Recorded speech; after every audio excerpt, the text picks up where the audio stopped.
Deux points, refaire un focus sur la facture électronique. Bon, c'est un thème qui a été vu, revu, le calendrier a été créé à plusieurs reprises.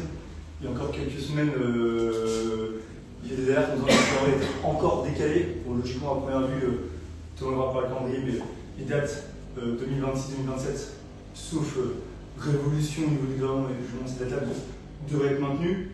Sachant qu'effectivement, le contexte de la facture électronique, ce n'est pas un contexte français, c'est un contexte européen et même un contexte mondial, sachant qu'il y a déjà pas mal de pays, notamment en Europe, dans certains pays du sud de l'Europe, Italie et Espagne, qui se sont passés, qui sont en train de passer, et d'autres pays, notamment l'Australie, qui sont passés depuis de nombreuses années. Donc, c'est vraiment un sujet de digitalisation de nos entreprises. Et voilà, on y va tous naturellement, mais on va essayer de mettre un petit peu un coup de boost par rapport à ça. Le premier focus de la conférence ce matin, et après deuxième focus, pour certaines découvertes, pour d'autres des rappels, sur la partie Penny. Donc l'idée c'est de faire une démonstration forcément générique pour faire du cas par cas ce matin. Après s'il y a des questions, n'hésitez pas à poser une question à notre expert Penny, Thomas, et après s'il y a des choses plus précises sur vos dossiers en particulier, les collaborateurs se feront un plaisir de vous recevoir ici ou en visio pour montrer comment fonctionne Penny et voilà un petit peu les trucs et astuces par rapport à ça. Thomas, je laisse la parole. Ok, parfait. Tu réactives le moment. Donc on me présente un petit peu, Thomas Coquel, donc collaborateur comptable au sein du cabinet, ça fait bientôt 6 ans que je travaille ici. Certaines personnes, notamment Philippe, font partie de mes clients qui me connaissent plutôt bien.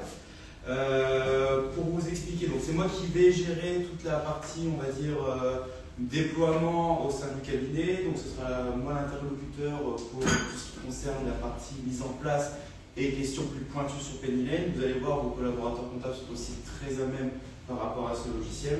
Donc ils sont là aussi pour répondre à vos questions au quotidien. Donc là, le but, comme l'a dit Charles aujourd'hui, c'est de faire un point sur la réforme, où on en est aujourd'hui, quels sont les enjeux, et après voir quel a été le choix du cabinet pour se mettre, pour pouvoir engager cette réforme, notamment au sein du cabinet du logiciel, donc notamment par le biais de Penny. Je ne sais pas si tout le monde voit bien. Voilà. Donc, comme on a dit, la conférence va se construire en deux parties. Donc, les grandes lignes de la facture électronique, la réforme et la démonstration technique. Donc, pour rappel, le principe de la réforme, comme l'a expliqué Charles en introduction, c'est vraiment le premier point, c'est la dématérialisation, c'est de pouvoir transmettre les factures de manière électronique et de manière digitalisée. Donc, pourquoi cette réforme? Pourquoi le choix de cette réforme? Tout simplement, donc on peut le voir ici, le but c'est de pouvoir faciliter les déclarations fiscales, notamment concernant les déclarations TVA qui sont mensuelles, trimestrielles ou annuelles. Réduire la fraude fiscale, forcément, s'il y a un contrôle de la part des administrations fiscales, il y aura plus de facilité à vérifier si les dépenses ont été engagées de manière légitime, si les factures sont correctes et cohérentes par rapport à ce qui est prévu. Alors, accroître la compétitivité des entreprises en diminuant la charge administrative et en sécurisant les relations commerciales, le but c'est de vous faire gagner du temps. Le fait que cette réforme existe, c'est d'éviter de devoir passer trop de temps sur vos déclarations, c'est de pouvoir les faire très rapidement pour pouvoir ensuite passer à d'autres tâches qui vont vous développer en termes commercial et d'éviter toute cette partie administrative qui peut être parfois lourde, notamment pour vous, chef d'entreprise. Et enfin, accentuer la connaissance de l'activité de l'entreprise dans le but de favoriser la politique économique. Tout simplement, le détecteur fiscal sera beaucoup plus facile. Bonjour, excusez-moi. Il n'y a pas de souci. Aura plus de facilité de connaissance sur vos activités. Donc, par rapport à ça, c'est beaucoup plus en termes de gestion. Donc voilà.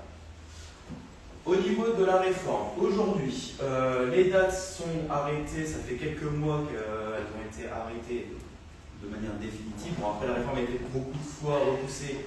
Là, on est sur un calendrier qui ne devrait plus bouger.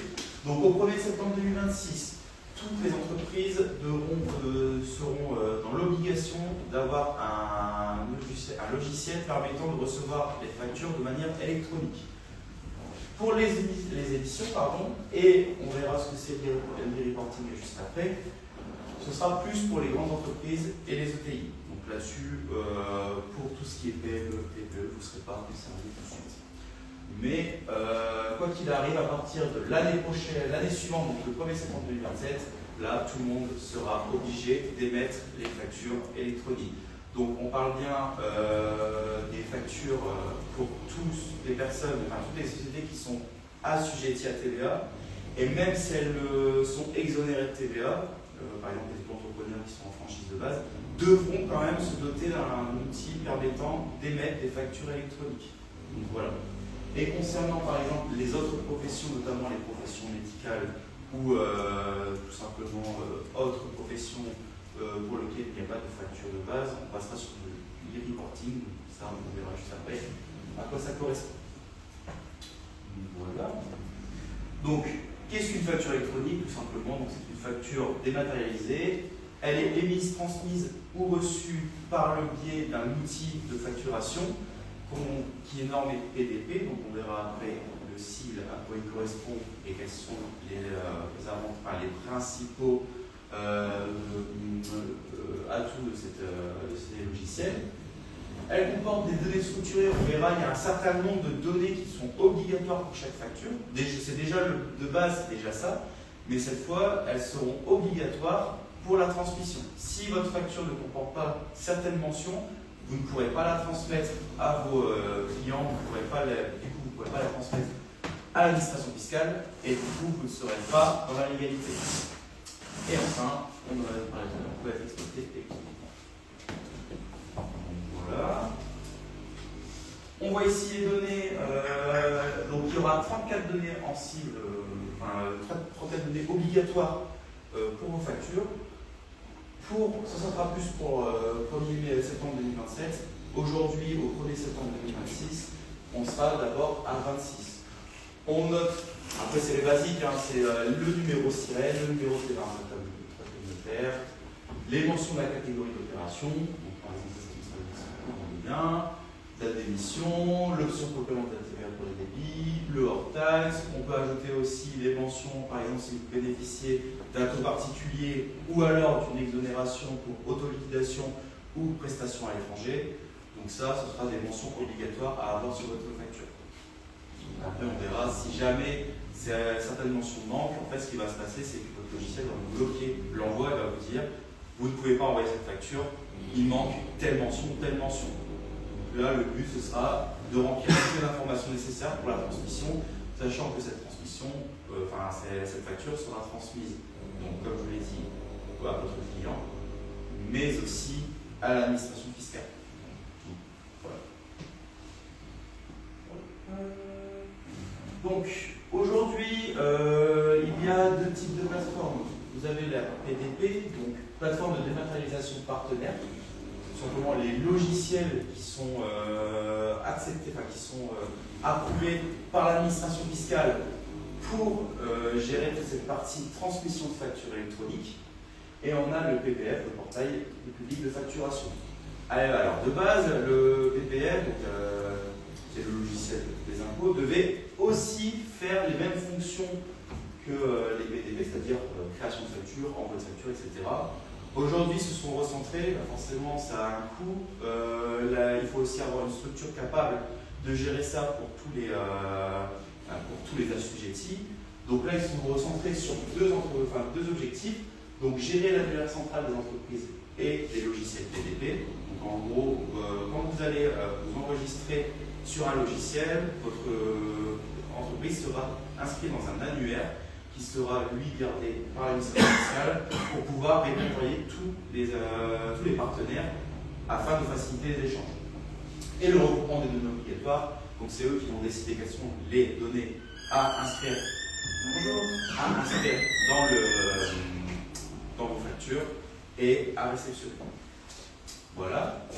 Concernant donc les PDP, plateformes de dématérialisation partenaire, c'est tous les logiciels de facturation qui seront donc approuvés par l'administration fiscale. Aujourd'hui, de souvenir, je crois qu'on est peut-être à 70 ou 75 logiciels normés PDP, donc acceptés par l'administration fiscale.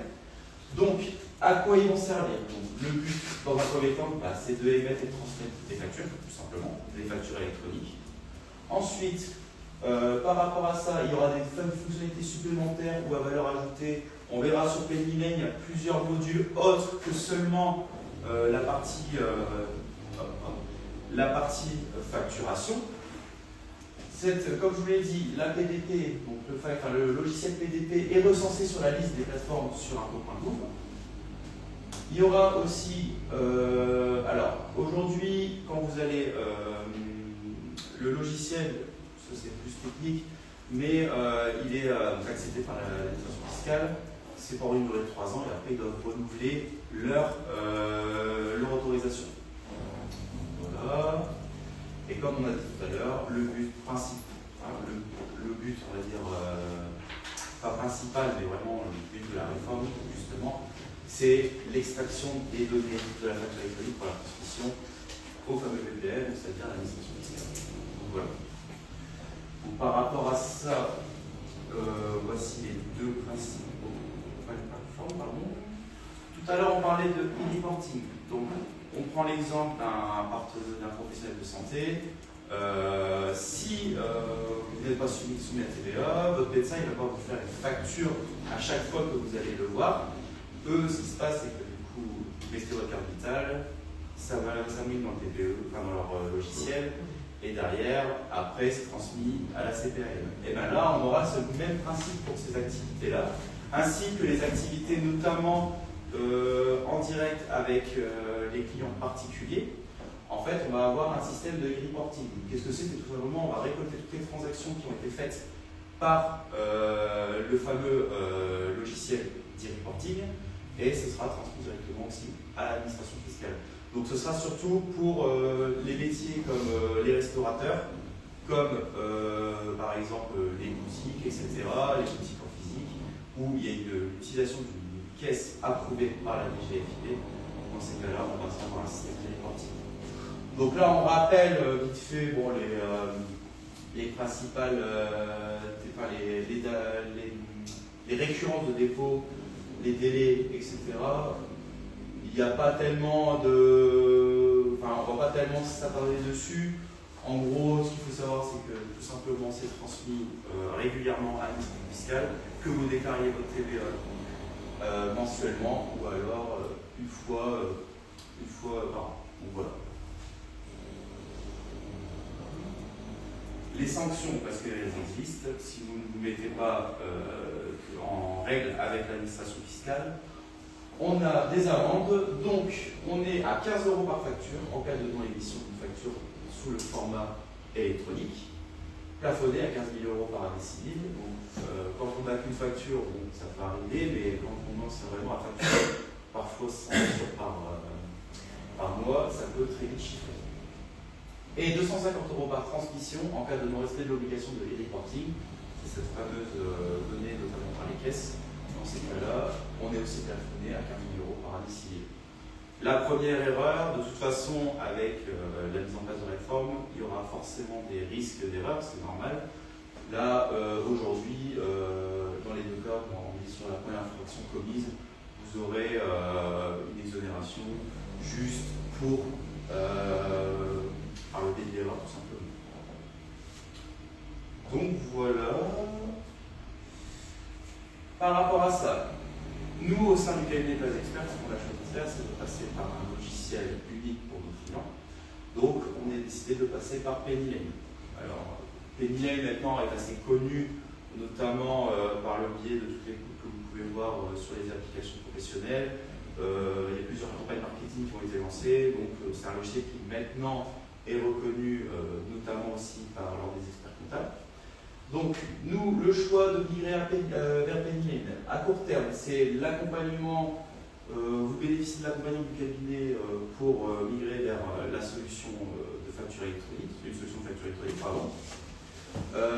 Le but aussi, c'est de vous aider à l'établissement de vos factures clients pour pouvoir aussi vous lancer dans cette réforme. Aussi, voir les moyens de relancer vos clients, justement, dans ces fameuses factures, voir qu'est-ce qu'il est possible de faire pour récupérer l'argent qui vous manque concernant les factures à payer. Et à moyen terme, c'est vraiment la mise en place de cette réforme. Donc, mise en place de plateforme de gestion, c'est tout simplement pouvoir être aux normes auprès de cette réforme. Et ensuite, la transmission des données de transaction et des données de paiement. Donc ça, c'est le choix du cabinet. Certains parmi vous sont déjà sur Penny Lane, d'autres non. Donc le but maintenant, c'est de voir un peu le fonctionnement du logiciel, qu'est-ce que vous pouvez faire avec ce logiciel. Pour certains, ça fera des rappels, d'autres, ce sera une découverte. Donc là, on va passer plus sur une démonstration du logiciel. Le but, c'est que ça soit interactif. Si jamais vous avez des questions, n'hésitez pas. Je vous fais la démonstration. En même temps, on discute pour voir quelles sont vos questions, quelles pourraient être vos interrogations, vos craintes. Comme ça, au moins, au moment où le cabinet va migrer sur le logiciel, vous savez déjà comment il fonctionne. Et évidemment, on ne vous laisse pas, tout seul. On sera là aussi pour vous accompagner vers cette transition. Donc voilà. On va faire la démonstration. Est-ce que vous avez des questions déjà par rapport à ce point? Oui. La question Penny Lane, c'est une solution que vous proposez gratuitement à vos adhérents, la solution que vous utilisez pour nous tarifier. Vous avez, alors, Penny Lane, comment ça fonctionne? Il y a effectivement une tarification qui est proposée pour les options qu'on va voir après. De base, le logiciel, il est gratuit. C'est-à-dire que nous, on va vous proposer ce logiciel gratuitement, où il n'y aura pas de surcoût. C'est après ce que vous allez vouloir en plus comme module qui vont vous déclencher une facturation supplémentaire. Donc on en parlera un peu plus en détail justement par le biais de cette démonstration. Mais effectivement, tout le monde au sein du cabinet va passer sur Penny Lane, mais ne sont pas obligés, donc il n'y aura pas une facturation immédiate. Ce sera vraiment une disposition gratuite et après en fonction de ce que vous allez en faire, là il y aura sujet à tarification. Donc voilà, je ne sais pas si c'est votre question. Ouais, j'ai une question sur les PDP. Oui. Tu dis quand ça va transmettre les factures électroniques, ça j'ai bien compris. Et après, tu parlais de paiement aussi. C'est-à-dire que les règlements de factures sont aussi concernés, les flux de paiement Oui, en fait c'est par le biais de la PDP, lui il va regrouper aussi tout ce qui concerne les données de paiement. Donc savoir si la facture a été réglée ou pas. D'accord. Donc, et notamment, on prend l'exemple tout simple, vous avez un contrôle de TVA déductible, savoir, vous avez demandé un remboursement. Sur ce remboursement, vous devez apporter la preuve que la prestation a été facturée, mais aussi qu'elle a été payée. Donc ça aussi, ça va accélérer justement ce type de contrôle. Donc, après, ils ne vont pas avoir accès à votre compte bancaire en direct. C'est vraiment à la c'est l'information qui a été payée. Comme quoi la facture a été réglée. La date, etc. Merci. Ça marche comme un outil de CRM en fait. Oui, c'est ça en fait. De toute façon, Penny Lane, c'est vraiment c'est un outil de facturation que vous allez voir, il est assez complet. Il fonctionne vraiment comme une entité qui va vous permettre vraiment de gérer vos paiements, etc. Et toutes ces informations vont être, pour la plupart, transmises directement par le biais de la PDP vers le portail. Et après, quand on choisit un outil de tarification, on reste sur le même, on peut ouvrir 3 plateformes différentes. Et c'est l'État qui va centraliser toutes les données. Non, en fait, vous avez normalement, vous serez inscrit donc, au répertoire à l'annuaire de la PDP, donc des PDP, et en fait, vous allez devoir choisir une PDP. Vous ne pouvez pas avoir plusieurs PDP pour une seule société. Votre numéro sirène sera attaché justement à cette PDP. Mais par contre, nos clients vont choisir leur PDP. Donc on ça, doit être en mesure d'envoyer nos factures en fonction du choix du client sur sa PDP. Oui, c'est ça. En fait, chaque personne va choisir sa PDP. Et en gros, entre eux vont devoir communiquer ensemble pour la transmission des éléments. Donc pareil, après, en termes de logiciel, donc on a Penny Lane, on va avoir aussi tout ce qui concerne le EBP, comme on a parlé tout à l'heure, Patami, etc. Donc c'est tous les intervenants PDP qui sont inscrits au répertoire de la DGFiP sont capables de communiquer entre eux pour la transmission des éléments. Justement, c'est le but de la réforme aussi. Et le changement de PDP est relativement simple ou ça va être un micmac administratif? Pour l'instant, en gros, comment ça se passe? Le choix de la PDP se fait directement de votre côté. Donc c'est vous qui choisissez votre PDP. Donc nous, on va vous présenter Penny Lane. Après, pour le changement, ça, aujourd'hui, c'est un peu flou. Effectivement, ce ne sera pas non plus très compliqué. Mais il y aura quelques démarches à faire, notamment donc, tout ce qui est se désinscrire de la PDP actuelle pour aller sur l'autre. Donc ça, après, pour vous expliquer, aujourd'hui, en termes de réforme, donc, le répertoire de la DGFiP devrait être ouvert d'ici l'été 2025. Donc c'est là qu'on aura aussi les premiers éléments de changement, etc. Et les problèmes qui vont avec. Exactement, c'est ça. Chaque chose dans son temps. Exactement. Vous l'avez peut-être dit, mais la date de la migration, c'est quoi? Alors, pour les réceptions, toutes les factures, pour la réception de toutes les factures, tout le monde devra se munir d'un logiciel à partir du 1er septembre 2026, donc un logiciel PDP. Et pour la transmission de vos factures à vous, donc pour les grosses entreprises et les ETI, on est sur 1er septembre 2026. Et à partir du 1er septembre 2027, tout le monde sera censé pouvoir envoyer des factures par le biais du PDP. En attendant le logiciel qui existe, là, je le vois plus. Codrabox. Ouais, c'est ça. C'est ça. C'est toujours en cours. Enfin, je pose la question parce Alors, que j'ai l'impression qu'il y a des bugs où je transmets des données qui sont plus là. Alors, il faut. Je redonne, donc, Aujourd'hui, au sein du cabinet, effectivement, on a je... deux solutions. On a la solution Penny Lane et on a la solution Quadrabox et une autre solution qui va avec aussi de Devifac.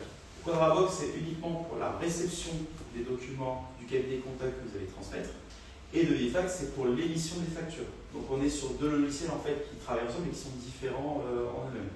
Pour Devifac et Quadrabox, nous, on a pris le parti, c'est justement de migrer vers Penny Lane, qui est une solution beaucoup plus intéressante en termes d'ergonomie et surtout en termes d'utilisation est beaucoup plus simple et contient beaucoup moins de problèmes qu'on peut rencontrer notamment avec Quadrabox et Devifac.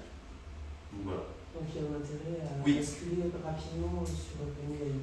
Pour vous expliquer, dans tous les cas, nous au sein du cabinet, on aura une migration de nos dossiers vers Penny Lane. Normalement, vous avez tous reçu un mail pour vous annoncer justement cette migration. Donc quoi qu'il arrive, en fait, l'outil Quadrabox et Devifac ne seront plus utilisables. On passera directement sur Penny Lane. Comme je vous ai expliqué tout à l'heure, le but c'est de vous mettre sur Penny Lane, mais c'est pas vous laisser tout seul à cette utilisation.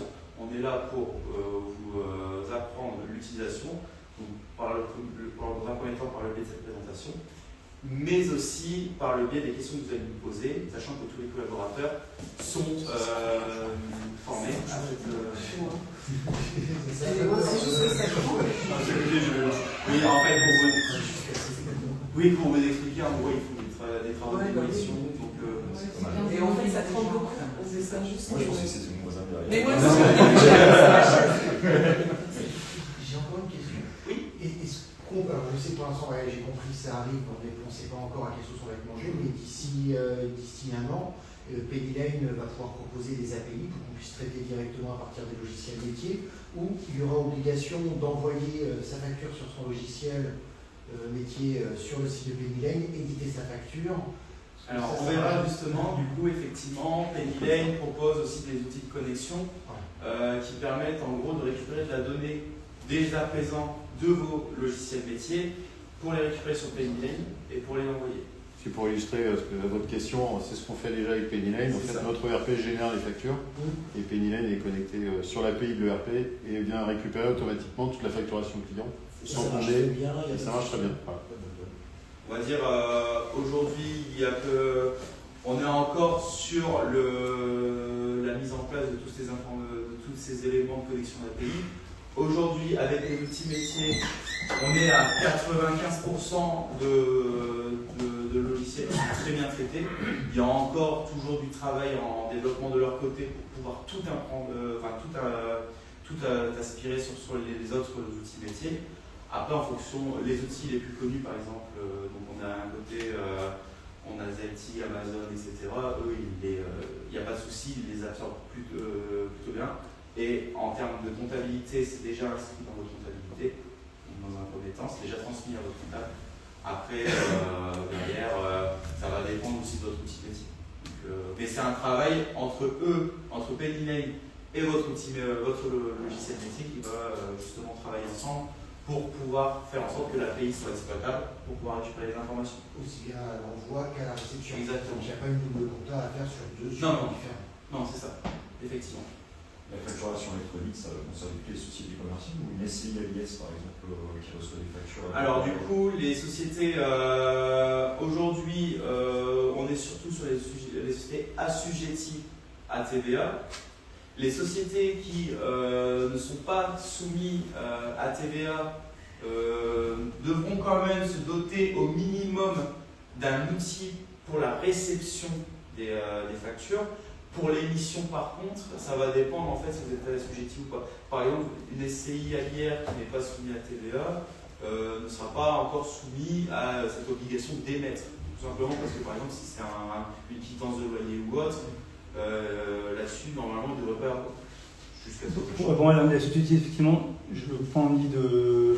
Ça dépend si le locataire est un prêt particulier ou un professionnel. C'est ça. Si c'est un particulier, bon, on revient au sujet des zones médicales, donc il n'y a pas de sujet de mettre une facture électronique. Par contre, il y a un sujet de e-reporting. Par contre, si c'est une SCI qui a des clients professionnels, de ce qu'il y a une facture électronique. Et effectivement, on peut avoir des SCI mixtes qui ont un local en bas professionnel et un au-dessus des appartements. Bah là, effectivement, sur la partie au moins professionnelle, il devra émettre une facture électronique. C'est-à-dire que le champ est quand même relativement large. Oui, c'est ça. En fait, il y a vraiment très peu d'activités qui ne seront pas soumises, quoi qu'il arrive, à cette réforme. Donc pour la SCI, vous pouvez passer sur les PNL également? Ah bah, de toute façon, nous aujourd'hui, comme disait Thomas, je partais de secondes, mais nous concrètement, en fait, Colorbox et Delifact, on abandonne le logiciel dans les semaines qui viennent et on passe sur l'intégralité de dossiers sur Pennyline. Et donc, l'ensemble des SCI qu'on gère pour nos clients seront sur Pennyline. C'est ça. J'ai aussi une question vraiment très opérationnelle. On va faire C'est des le achats. sujet d'aujourd'hui. Voilà. on fait des achats à Leroy Merlin ou à Cdiscount, etc. en tant que boîte. Comment ça va se passer sur la réception du client? Alors, justement, on va regarder tout ça juste après. Donc, la transmission se fera par le Pennyline. Et en gros, eux, de leur côté, ils vont avoir Leroy Merlin va faire directement. En fait, il va y avoir du reporting de la même façon. Après, comme vous êtes pro, normalement, vous êtes censé avoir. Il y aura peut-être la création des comptes pro directement dans certains magasins où vous êtes déjà, par exemple, inscrit. Dans ces cas-là, on sera plus sur de la facture et donc ce sera dans le même système, en fait, tout simplement. Donc voilà. Ok, bah, je vais vous présenter du coup maintenant Pennyline. Ou vous représentez Pennyline pour certains. Peut-être juste pour la question sur le Leroy Merlin, Cdiscount ou même Leclerc ou même une épicerie. En fait, dans ce cas-là, eux, ils t'émettront, comme aujourd'hui, une facturette et tu pourras toujours la prendre en photo dans Pennyline. Et en fait, au lieu de la mettre dans Colorbox, elle remontera en Pennyline. Sachant que tout ce qui est e-reporting et e-voicing, c'est que pour les factures qu'on émet, c'est pas pour les factures qu'on reçoit. Donc ça veut dire que toutes nos SCI, la manière, tout ça, c'est déjà créé sur Pennyline. Ah, c'est activé le code. C'est en cours. Ok, d'accord. Donc on peut les ouvrir à partir de quand? Ah, donc nous concrètement, si on veut les dates, donc, fin de semaine, Colorbox est coupé. On vous renverra il y a déjà un mail générique qui est parti, peut-être qui est parti dans les spams. Donc chaque collaborateur enverra cette semaine un mode opératoire aux clients qui sont sur Colorbox. Donc en fait, vendredi soir, Colorbox est fermé. Donc nous, on va reprendre tout ce qui est en Colorbox, on va le scaler sur le serveur pour que vous puissiez avoir un sujet un peu fiscal, pour qu'on puisse avoir la trace des documents. Donc vendredi soir jusque mardi 3 juin, c'était 3 juin, jusque mardi début juin, donc Colorbox ne sera plus accessible, Pennyline ne sera pas encore accessible, parce que la semaine prochaine on fait l'immigration. C'est-à-dire que pendant une bonne semaine, ceux qui utilisent Colorbox, on leur demande de stocker leurs documents sur leur PC ou de côté. Et ensuite, début juin, pour les gens qui sont sur Colorbox, chaque collaborateur appellera son client, lui montrera, donc va les créer les accès. Donc soit un seul accès si c'est un seul dossier ou s'il y a plusieurs dossiers, les accès qui vont bien sur les différents dossiers. Et lui montrer comment sur Pennyline, les deux principales étapes, c'est déposer des factures d'achat de son PC ou d'un papier à Pennyline. Et la deuxième étape, c'est pour tous les gens qui doivent émettre des factures clients, donc du B2B, également dans Pennyline, ce que Thomas va montrer juste après, comment on peut émettre une facture de vente à un client. Ça sera toujours un accès par entreprise, on peut avoir plusieurs dossiers par exemple. Si, un seul. Une personne qui est une société d'exploitation d'une SCI, là c'est le dossier test, mais on peut avoir 2, 3, après voilà. C'est ça. Donc, quand vous allez vous créer votre espace, donc vous allez recevoir un mail qui va vous inviter donc, à créer votre identifiant. Juste pardon, aujourd'hui ne créez rien, c'est nous qui créons pour vous. Elle est pas tout à l'heure sur Penny, sinon. Oui, c'est ça. Voilà. Vous allez recevoir un mail qui va vous inviter à créer votre accès. Donc, les ouvertures, c'est le cabinet qui va gérer, donc vous, pas besoin de se dire mince, il faut que je fasse quelque chose ou pas. Tant que vous ne recevez pas le mail de création d'accès, vous n'avez rien à faire. Donc vous allez être invité donc, à créer votre accès, donc email, mot de passe, etc. Et quand vous allez du coup créer votre accès, il va vous inviter dans un premier temps, c'est à connecter votre compte bancaire. Donc il sera invité en fait, je vais vous expliquer pourquoi. Le but c'est comment fonctionne Penny. Il va venir aspirer vos transactions bancaires, et le mettre dans le logiciel pour pouvoir ensuite travailler à partir de ça. On verra bien comment ça fonctionne par la suite. Mais ce sera la première action qu'il va vous demander. Quoi qu'il arrive, au début, vous allez pouvoir le faire. Par la suite, il va, parce que vous savez, avec les banques, maintenant, vous avez l'authentification forte qui va vous déconnecter plusieurs fois. Par la suite, vous n'aurez pas à le refaire, tout simplement parce qu'il y aura les mandats qui vont venir écraser votre connexion pour éviter justement que vous reveniez toutes les 2 semaines à devoir remettre vos identifiants pour retransmettre les éléments. Ça va se faire tout seul par la suite, donc vous n'aurez pas besoin de le refaire. Donc, après ceci, vous allez arriver donc, du coup sur cette page. Donc ici, c'est un peu le tableau de bord, c'est vraiment la synthèse de tout ce que vous pouvez faire sur Penny Lane en accès rapide. Donc, on peut voir ici, juste au-dessus, on en parlait tout à l'heure, vous avez un menu déroulant, donc là je ne vais pas cliquer dessus, mais c'est ici que vous aurez vos différents accès à vos dossiers, société, SCI, Oli, etc. Ou alors si vous avez plusieurs sociétés, on peut regrouper tout sur un seul identifiant. Sachant que les dossiers sont attachés selon une adresse mail. C'est-à-dire que par exemple, si vous avez un accès par exemple holding@gmail.com et sci@gmail.com, du coup, c'est 2 accès différents, donc il faudra se déconnecter de l'un pour aller sur l'autre. Donc le mieux, c'est de centraliser sur une adresse unique. Comme ça, en un clic, vous pouvez changer de dossier. Donc ça, c'est dans un premier temps. Donc on peut voir ici plusieurs choix devant nous. Donc on a ici la possibilité donc, de déposer des documents fournisseurs par le biais soit d'un sélectionner déposer, donc pouvoir vous prenez dans votre dossier, vous mettez directement dans la case, ça va s'insérer, ou alors vous cliquez sur choisir, ça va vous ouvrir votre explorateur et de là il faudra choisir les documents directement.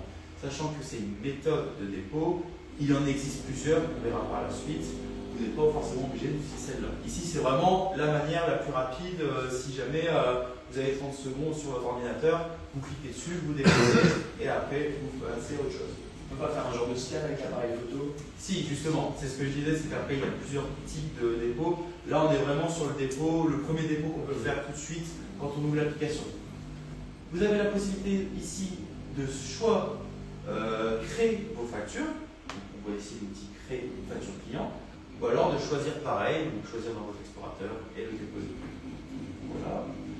Les autres documents, on parle de quoi? On parle des relevés bancaires, on parle des PV d'assemblée générale, les échéanciers, les attestations d'assurance, tout ce qui n'est pas une facture, on peut le déposer dans votre document. Donc ça va centraliser ensuite dans une gemme, donc permettant en fait de réceptionner les documents. Donc voilà. Et ça vous permettra aussi de les mettre de côté si jamais vous ne savez pas quoi en faire. Vous voulez les transmettre à votre comptable mais vous ne savez pas si c'est une facture, qu'est-ce qui va en avoir utilité. Vous déposez là-dessus et après c'est directement votre comptable qui va gérer le sujet. Peut-être pour résumer, donc, si on fait le lien entre QuadraBox et Devifac, donc le premier onglet déposer facture fournisseur c'est QuadraBox et l'onglet du milieu c'était Devifac pour ceux qui utilisent jusqu'à présent. C'est ça. Donc à l'époque on utilisait 2 logiciels différents pour chaque action, là tout est centralisé. Ici, l'activité de mai. Tout à l'heure je vous ai parlé justement de ces connexions bancaires qu'il faudra faire au début. En fait, c'est ici qu'on va avoir la synthèse de vos comptes en fonction du mois. Donc là, effectivement, on voit qu'il y a 0, c'est normal en fait, tout simplement parce que les transactions datent de mars. Mais en fait, vous aurez le solde de vos comptes bancaires directement en un clic, ici. Les encaissements, décaissements du mois. Le total que vous avez facturé, donc que ça soit facture que vous avez créée sur PayMe ou que vous avez déposé. Et enfin, le total des achats que vous avez déposé sur PayMe. Voilà. Sachant qu'en termes de transmission de transactions, comme je vous ai dit, c'est une connexion, PayMe va venir aspirer les transactions. Il ne va pas venir collecter, attention, vos relevés, il va venir juste aspirer les transactions dans un premier temps. Les transactions, on est sur un délai de transmission de 1 à 2 jours. C'est-à-dire que par exemple, aujourd'hui, nous sommes le 20, je crois. Les dernières transactions qui ont été déposées, c'est celle du 16 et celle du 19. Donc après, ça arrive au fur et à mesure de la journée. En gros, c'est journalier, c'est-à-dire que tous les jours, les transactions vont arriver. Donc on n'est pas effectivement sur la même rapidité que votre compte bancaire, tout simplement, mais on est quand même sur une rapidité qui est pas mal. Donc voilà. Ensuite, à droite, vous avez toutes les actions à faire. Alors là, dans un premier temps, ça fait peur, effectivement, on a beaucoup de choses à faire.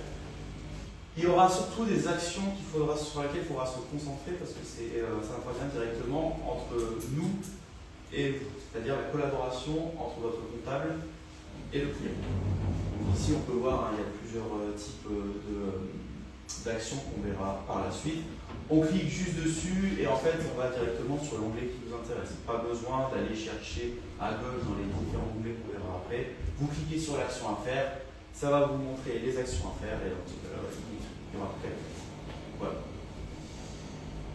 Et ici, vous avez donc les dernières transactions qui ont été inscrites sur PayMe, donc transactions bancaires, les dernières factures clients qui ont été éditées ou transmises et les dernières factures fournisseurs qui ont été transmises. Donc voilà. Donc c'est vraiment, là on est vraiment sur la base et dès que vous vous connectez, vous verrez ça. Maintenant, le but c'est de voir comment on peut faire les différentes actions, comment je peux déposer mes factures d'achat autrement que par le biais de cet outil, comment je peux créer ma facture client par le choix du client, etc. C'est un outil qui est intelligent, ça veut dire que je viens d'aller au restaurant, je prends mon en photo mon ticket caisse et je le charge, et 3 jours après, il va bien se connecter. En fait, vous verrez bien, il y aura une partie aussi un peu dédiée à cette fameuse application. Donc, pour vous expliquer, PayMe, c'est sur ordinateur, tablette et aussi smartphone. Donc, en fait, la vue est un peu différente par rapport à celle-là, mais vous pourrez retrouver les mêmes actions que vous pouvez faire, que ce soit sur votre téléphone ou sur PayMe, une version ordinateur. C'est très ergonomique. Oui. Alors, du coup, on va regarder maintenant, c'est les transactions. Donc ici, vous allez avoir la synthèse de vos comptes. Donc si vous avez plusieurs comptes bancaires, ils vont tous être transmis ici. Si vous en avez qu'un, il n'y aura qu'un type de compte. Vous pouvez choisir directement, si vous plusieurs filtres, notamment ici, le choix de votre compte bancaire. Donc là, vous avez plusieurs comptes que vous pouvez choisir directement. Après, vous pouvez faire quelques recherches, etc. Le plus important, ça va être de se concentrer sur les transactions et leur état. Il existe 3 états pour une transaction. Vous avez l'état justifié, non justifié et la demande comptable. L'état justifié, qu'est-ce que c'est? C'est-à-dire qu'il y a déjà une pièce qui a été attachée à cette transaction ou alors qu'on a indiqué un état particulier. La facture est soit perdue, soit la facture elle est facultative. On peut prendre un exemple tout de suite. Ici, nous avons une échéance pour un prêt. Ici, on a une indication qui nous dit que le justificatif est facultatif. Donc, c'est ça qui va nous permettre en fait, de déterminer si une transaction est justifiée ou non. Ici, par exemple, on voit qu'il y a une facture qui a été attachée.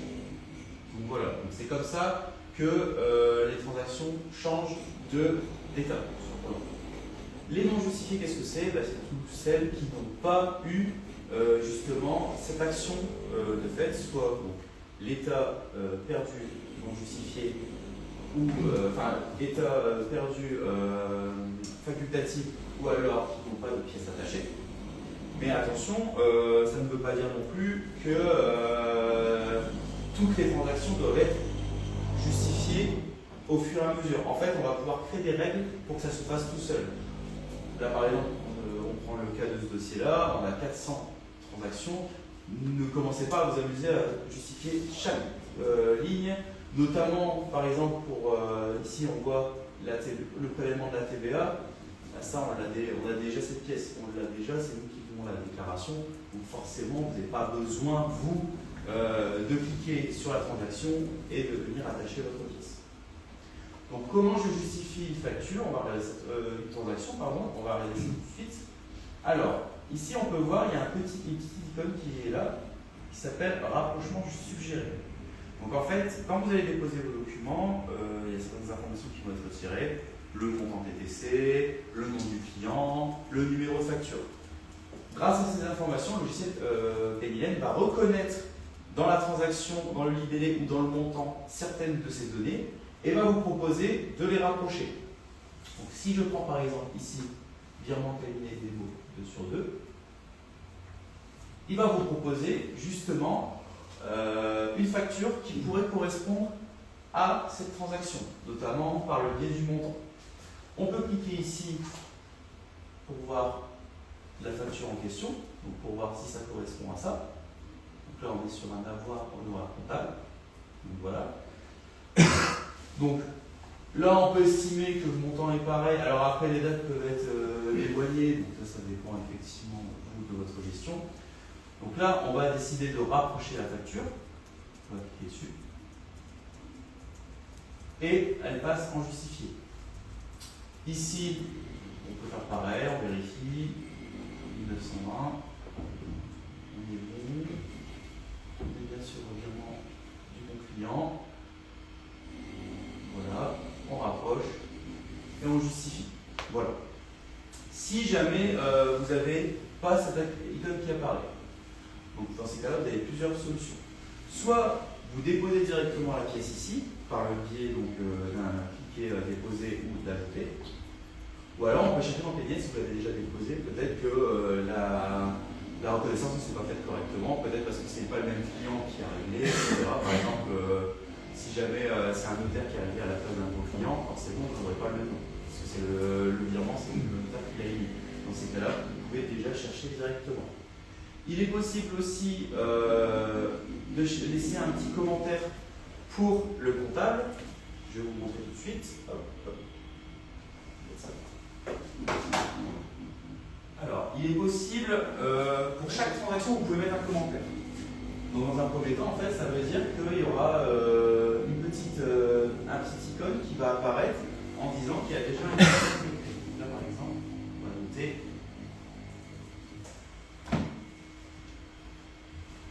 Voilà. Donc, là, j'ai envoyé mon commentaire. On voit qu'ici, il y a un petit message qui est apparu. Ça veut dire que vous, si vous mettez votre souris, vous pouvez directement voir le nom du le commentaire en question.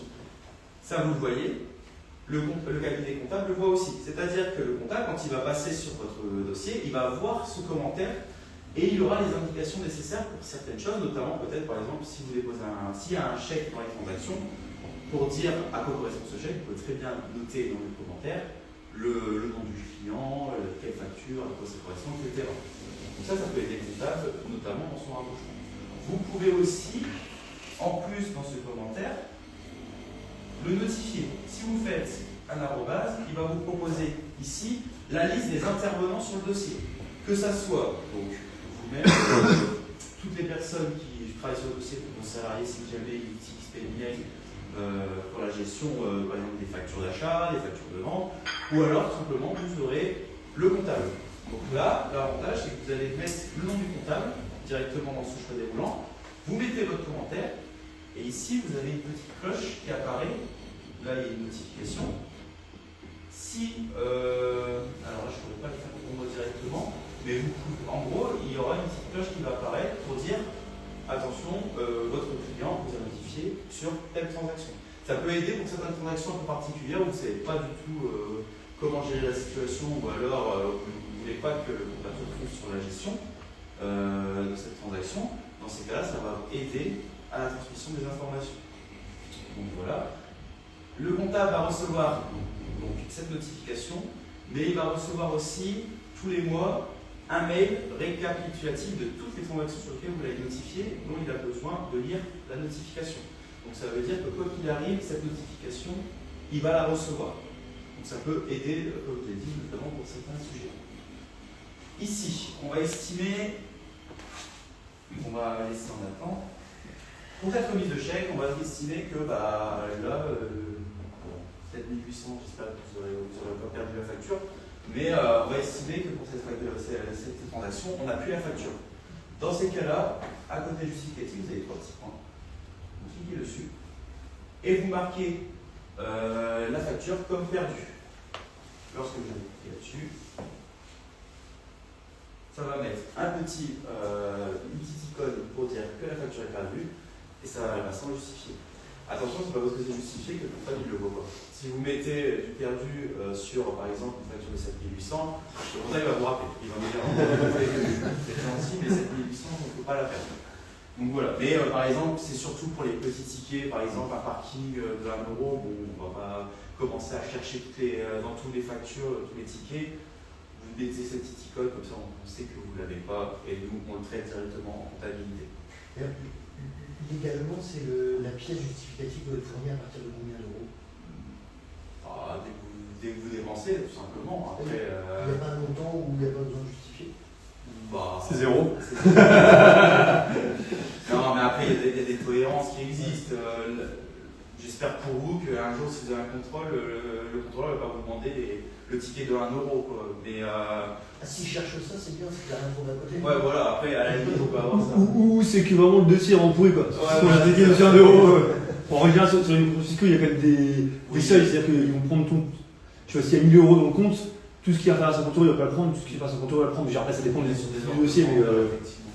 Il faut qu'on les ait mis dedans. Après, on va dire, par contre, c'est vraiment quand vous avez le ticket. Le but, c'est vraiment d'éviter de chercher, enfin que le comptable il vous redemande la pièce à chaque fois, alors que vous savez que vous ne l'aurez jamais. Quoi. Donc voilà. Le nombre de clients invités au restaurant, par exemple, on peut mettre en commentaire. Exactement. Ça peut être intéressant, notamment, sachant que les commentaires, vous pouvez les mettre sur les transactions, mais aussi sur les factures. C'est-à-dire que, par exemple, demain, vous allez au restaurant, pour la récupération de la TVA, donc, vous êtes obligé de mettre le nom des invités. Donc là, à ce moment-là, vous mettrez en commentaire le nom des invités. Comme ça, au moins, nous, direct, on sait que ce ticket est justifié, notamment concernant les invités. On peut récupérer la TVA. Et en cas de contrôle, dans ces cas-là, nous, on montrera la pièce avec le fameux commentaire. Comme ça, au moins, d'un autre côté, vous ne serez pas embêté par rapport à ça. C'est en cas de contrôle fiscal, le contrôleur fiscal, quand il arrive, il a accès à PayLane ou ça reste à l'ancienne, toutes les pièces sont en papier pour pas non plus une facilité de travail. Nous, en fait, on transmet les pièces, on transmettra les pièces donc, sur la plateforme fiscale, c'est leur plateforme qui s'ouvre pour la transmission des pièces. Ce sera de manière donc, dématérialisée, sauf que vous n'aurez pas besoin de les refournir. Si nous, on a le mandat qui est signé pour faire le contrôle, c'est nous qui allons les reprendre de la base et on va les transmettre directement. Voilà. Et nous, on a aussi un dossier de travail qu'on retransmet avec tous les commentaires pour justement ce type d'informations. Et PayLane garde les informations légales, 5, 10, 5. C'est ça, ouais. On est sur des normes RGPD, donc on est vraiment sur la protection de données. Donc là-dessus, oui, quoi qu'il arrive, si demain vous venez à quitter le cabinet ou alors vous venez à changer de logiciel comptable, dans ces cas-là, il y aura une ressortie de tous les documents. L'accès sera pas possible de votre côté, mais si demain vous devez redemander un accès, il conserve vos données quoi qu'il arrive. Là, il y a quand même une protection par rapport à ça. Donc voilà, donc ça c'est pour les transactions non justifiées, comment les passer. Alors, pour la transmission des documents, on verra juste après, on ne s'amuse pas à aller sur chaque transaction à déposer. Notamment quand vous voulez savoir énormément de factures, ça peut devenir très long, donc vous verrez, il y a d'autres solutions. Le dernier état, c'est celui qui va être le plus crucial pour nous, ça va être les demandes comptables. Quand votre comptable a fait la saisie, a fait sa déclaration, il va vous demander les pièces manquantes. Le fameux mail avec la liste des documents, parfois qui peut être énorme en fonction de quand on vous l'envoie. Tout ça, ça va disparaître. Maintenant, vous allez recevoir une notification sur les transactions par mois qui nous manquent, c'est-à-dire les factures manquantes. Ici, la demande comptable, c'est une action manuelle de notre part, c'est-à-dire que si le comptable ne vous a pas fait de demande comptable, ça veut dire qu'il n'y a pas besoin de plus de pièces pour l'instant. Donc c'est vraiment nous qui avons fait la démarche de vous demander les documents manquants. Donc pareil, comment je peux savoir que j'ai des demandes comptables? On l'a vu tout à l'heure, si je retourne dans mon tableau de bord, j'ai une action à faire, demande comptable à traiter, je clique dessus, je reviens ici. Vous recevez aussi un mail tous les mois, vous récapitulant toutes les transactions en attente de justificatif. Sachant que nous, on peut vous relancer aussi manuellement pour que justement cette transaction soit justifiée. Donc là, on voit deux transactions. Donc la première, on a le premier virement. Là, on a la possibilité de rapprocher une facture qu'on a déposée. On voit en termes de date, etc., ça a l'air pas mal. Après, il se peut que du coup, il y a bien qui puisse se rapprocher à cette transaction. Dans ces cas-là, on fait le dépôt directement sur cette transaction. Et dès que vous allez effectuer une action, par exemple ici, je vais rapprocher. Voilà, on voit la demande comptable, il n'en reste plus qu'une. Je vais rafraîchir ma page. Et donc il ne nous en reste plus qu'une. Et le but, c'est de faire en sorte qu'il n'y ait plus aucune demande comptable. Et là, je vais marquer facultatif parce que c'est un relevé à part. Donc, voilà. Je rafraîchis. Et voilà, je n'ai plus de demande comptable. Donc c'est là vraiment qu'on va demander, on va beaucoup vous demander en termes de documents, c'est ici où ça va être le plus important pour nous, parce que c'est comme ça qu'on va justifier les transactions qui ne sont pas affectées. Les non justifiés, comme je vous ai dit, il y a des choses pour lesquelles peut-être elles vont encore apparaître en non justifié, pourtant il n'y a pas besoin de justificatif particulier. Donc soit on crée une règle pour dire ce type de transaction, il n'y a pas besoin de justificatif, par exemple de déclaration de TVA, ou alors on peut déposer, on peut écrire un commentaire, etc., pour justement toutes les justifier.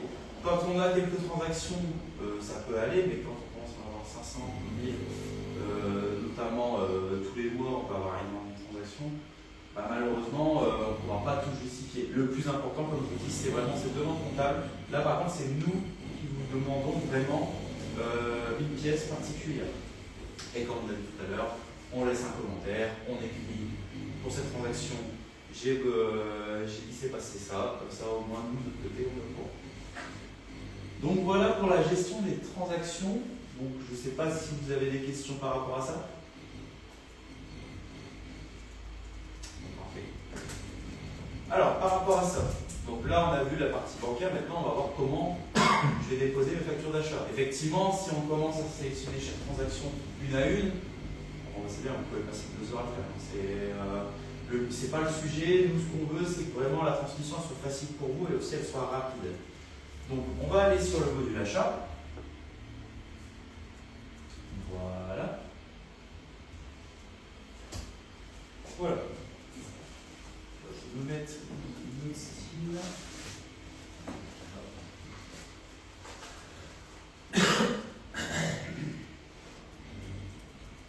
Voilà. Donc là, ce que je vous ai montré avant, c'était une fonctionnalité d'un abonnement payant. Là, je vous montre vraiment ce que vous aurez quand il arrive, tout type d'abonnement, à partir du moment où vous êtes organisé. Les factures seront ici, c'est toutes les factures que vous allez déposer.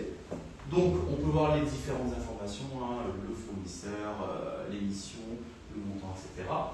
Ici, on peut voir ici fournisseur à compléter. Donc, si je clique dessus, en fait, déjà, c'est pas une bonne facture. Normalement, on ne dépose pas des formats, mais on peut noter le nom du fournisseur ici. Sachant que si vous ne le faites pas, nous on le fera, quoi qu'il arrive, parce que nous on a besoin pour la comptabilité. Et le plus important, c'est la source. Il existe plusieurs sources pour déposer vos documents. Le premier, on l'a vu tout à l'heure, c'est je vais dans l'ordinateur, je sélectionne et je dépose.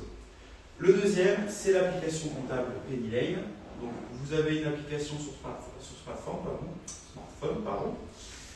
donc, qui va vous permettre de déposer. Donc, vous aurez la même interface que ici, c'est juste que ce sera sur un format beaucoup plus condensé.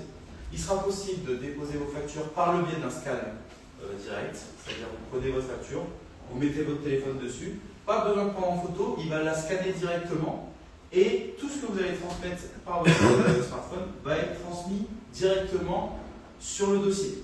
C'est-à-dire que vous n'avez pas besoin de prendre en photo, de mettre de côté et arriver chez vous PennyLane, je transmets les factures. Là, ça se fait directement et c'est instantané. C'est-à-dire que demain, vous sortez du restaurant, vous prenez votre ticket, vous prenez comme ça, vous attendez, ça scanne, c'est transmis. On va donc importer les factures, c'est ça?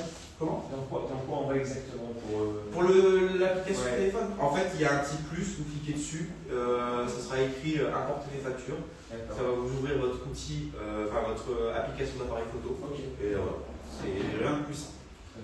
Donc la transmission se fera instantanément, comme ça au moins vous savez que celle-là, je l'ai transmise. Si demain vous la perdez, du coup vous l'avez déjà transmise sur PennyLane, donc il n'y a pas de souci. Donc logiquement, si tout va bien, il n'y aura pas de facture perdue dans les transactions. Derrière, il existe d'autres solutions. On va regarder ça tout de suite. Alors, on va regarder les sources. Vous avez plusieurs types de sources. Donc, comme on l'a vu, on a l'application mobile. Vous avez aussi la possibilité, c'est de créer une adresse mail. Parfois, vous recevez encore des factures par mail. Et c'est vrai que du coup, la facture, vous devez prendre la facture, la déposer directement dans PennyLane. Ce que vous pouvez faire à la place, c'est que vous pouvez créer deux adresses. L'adresse d'achat et l'adresse de vente. On sera plus sur l'adresse d'achat, justement, pour la transmission des factures. Cette adresse-là sera créée pour votre dossier. Donc là, c'est une adresse générique, mais vous aurez le nom de votre entreprise, @suppliers avec une suite de chiffres.pennyLane.com. Vous prenez cette adresse, vous la mettez en favori dans votre outil de boîte mail. Et à chaque pièce jointe ou facture que vous recevrez dans le corps de votre mail, quand vous allez la transmettre à cette facture, il va la retirer et il va la mettre directement sur PennyLane. Ça veut dire que vous n'aurez pas besoin de faire l'action d'aller sur PennyLane et de le déposer. Là, vous faites juste un transfert automatique et voilà, vous n'aurez pas besoin de le faire une deuxième fois.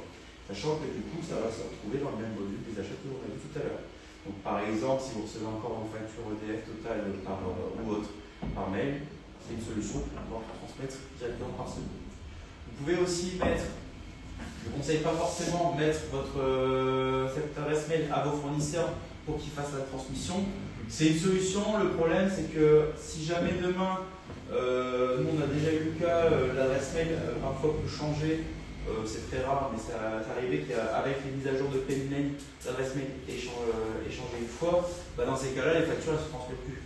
Vaut mieux plutôt mettre ça en favori et faire un transfert direct plutôt que de fournir ça directement à vos fournisseurs. Sachant qu'en plus, quand vous mettez cette facture, cette adresse directement à vos fournisseurs, vous n'avez pas de visuel, c'est-à-dire que vous ne savez pas si vous avez reçu une facture. C'est l'adresse mail qui le récupère, qui le met automatiquement. Tandis que là, quand vous savez que vous avez reçu une facture de votre fournisseur, vous la transmettez, mais au moins vous avez l'information comme quoi ça a été transmis directement. Et on doit la copier où cette adresse mail? En fait, quand vous créez sur votre boîte mail, Ouais. vous pouvez créer des contacts. Vous créez un contact, vous mettez cette adresse mail, vous écrivez par exemple facture d'achat PennyLane, et en fait, quand vous allez transférer votre mail, vous tapez facture d'achat PennyLane, ça va vous remettre cette adresse mail, et après vous transférez. Ouais, c'est nous manuellement. Ouais, c'est nous qui devons envoyer C'est à ce que cette adresse mail. C'est ce que je vous ai dit, c'est soit vous faites comme ça, soit vous fournissez cette adresse mail directement à vos fournisseurs. Ah, ok. Moi, je pensais qu'automatiquement, on allait chercher les factures en pièce jointe. Mais là, C'est les rapports avec. Ah bah si, il va les récupérer de votre des pièces jointes, mais il a besoin de l'adresse mail, du mail en lui-même. Oui. Ça veut dire qu'à partir du 1er septembre 2026, on n'aura besoin de rien faire, mais je tout payer en facture électronique. Donc là, à ce moment-là, ça arrive directement de la part de notre expéditeur qui a un logiciel agréé également. Oui, on aura toujours à faire cette action manuelle d'envoyer la facture vers. Alors au début, comme je vous ai dit, comme l'obligation d'émission dans des factures, ce sera fait pour certaines entreprises en 2026. Forcément, les petites entreprises et les PME devront toujours s'envoyer les factures, que ce soit par mail ou directement par un accès, etc. Tout simplement parce qu'ils sont dans la station de c'est-à-dire qu'ils auront l'obligation de recevoir et pas encore l'obligation d'émettre. Après, avec la facture électronique, pour un créer, ce sera pareil, on pourra envoyer directement via PayMe par rapport à ça. Donc, cette action, effectivement, sur le long terme, je ne dirais pas qu'elle va disparaître, mais elle ne sera plus autant utilisée, parce que justement, les connexions se feront automatiquement. Donc, voilà. Donc ça, c'est la première chose qu'il est possible de faire. Il est possible ensuite de connecter de plusieurs choses. Donc Conto, c'est pour ceux qui l'utilisent, c'est le banque en ligne qui permet justement ce même système qu'on a vu de transaction où vous déposez pour chaque ligne une pièce jointe. Si vous le faites sur votre banque, vous connectez directement la banque directement dessus, donc c'est vraiment que pour Conto par contre. Et il récupère toutes les transactions que vous avez mis sur Conto. Ça évitera justement le double dépôt. Si vous avez un Google Drive ou une Dropbox, vous pouvez aussi la connecter. Il va vous demander dans ces cas-là,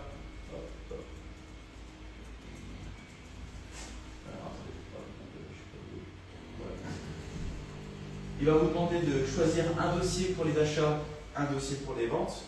Dans ces cas-là, ce qu'on vous conseille, c'est de créer vraiment un dossier PayLane achat et toutes les factures que vous allez mettre dedans vont se disposer directement sur PayLane. Attention parce qu'il va aspirer tout ce qu'il y a depuis le départ. C'est-à-dire que si vous connectez juste le dossier nom de votre entreprise avec tous les documents, il va tout mettre dedans. Il ne va pas chercher à comprendre, il va tout aspirer. Donc, il vaut mieux créer un dossier à part, comme ça tous les nouveaux documents qui étaient dedans seront aspirés automatiquement pour éviter les doublons, notamment si vous avez déjà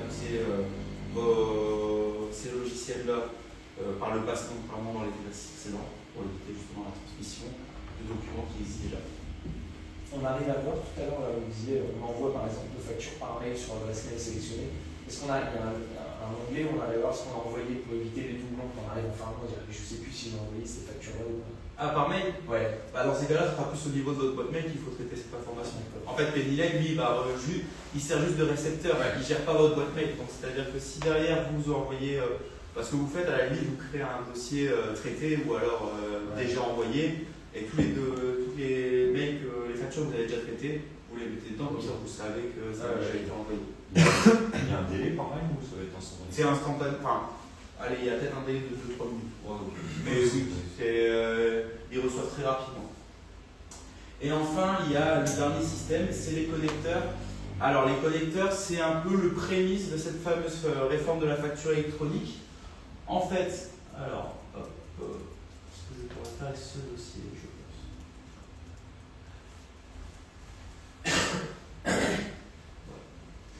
Vous allez pouvoir ajouter certains établissements, choisir dans ces établissements le fournisseur en question. Donc là, par exemple, si on veut EDF, on l'a ici, Électricité Strasbourg, Engie, etc.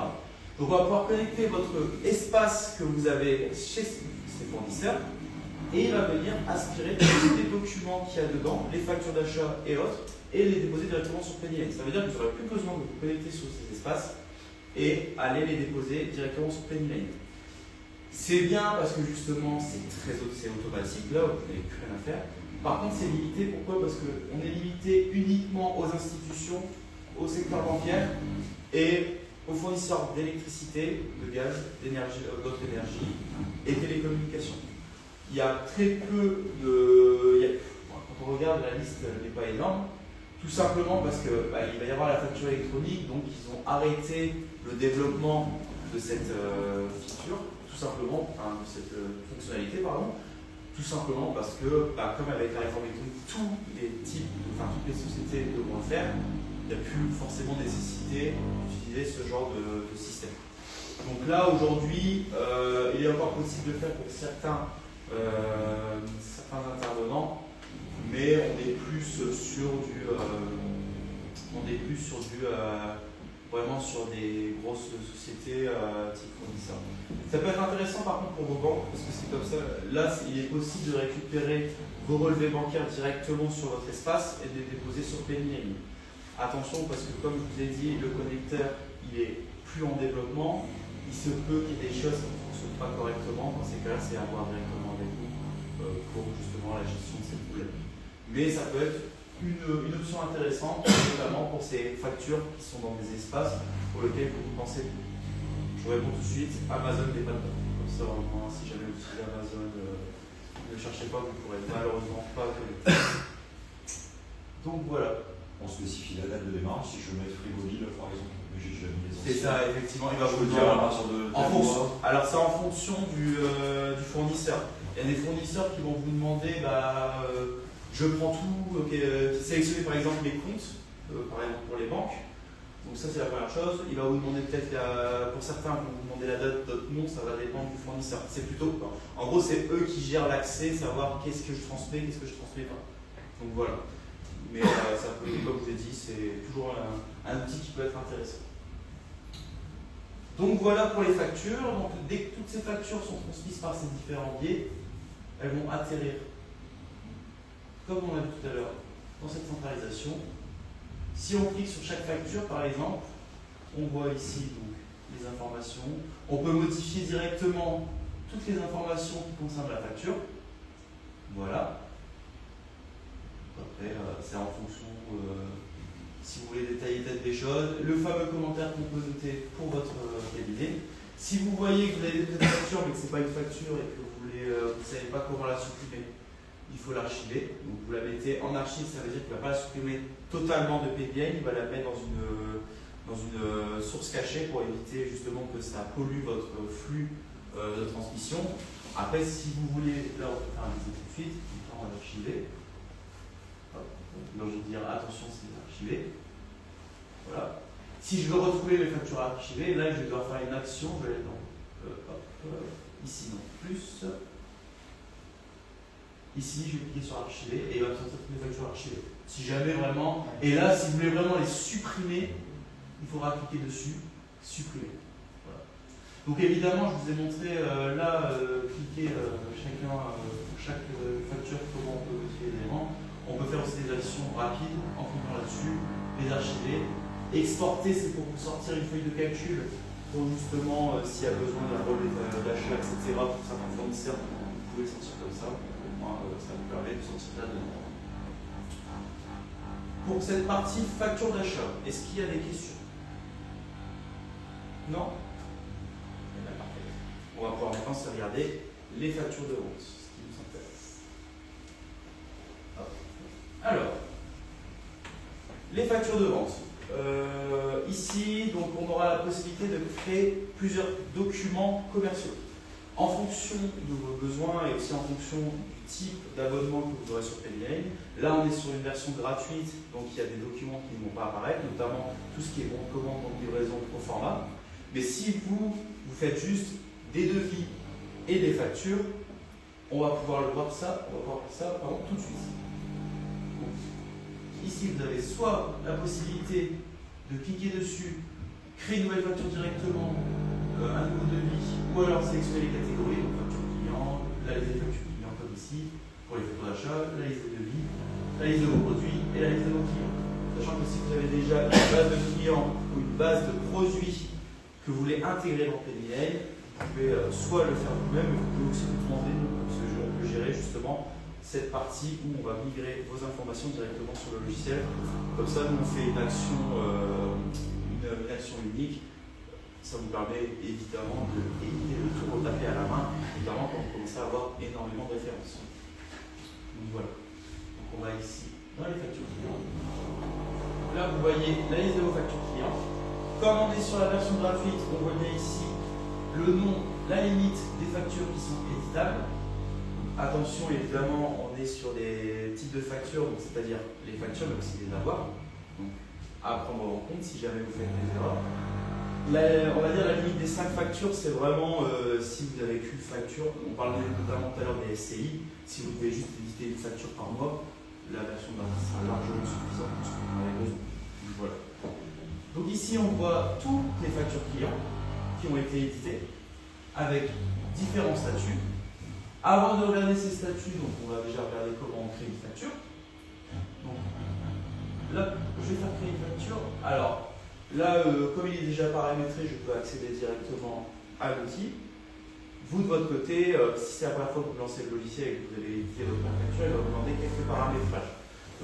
Il va vous mettre directement sur l'application, pas sur le lien en question. Il va vous demander de rajouter le type de numérologie que vous voulez pour votre facture, le logo, etc. Donc ça, après, on verra un peu le paramétrage juste après. Donc ici, on arrive sur l'édition d'une facture. Donc là, on va créer une facture en direct. Donc, on a les informations ici, c'est vos informations à vous. On va choisir soit un client qui existe dans votre base. Donc, il suffit juste de nommer soit le nom du client, soit si vous avez le numéro sirène. Voilà. Ici, dans notre cas, on va dire mon client n'existe pas encore.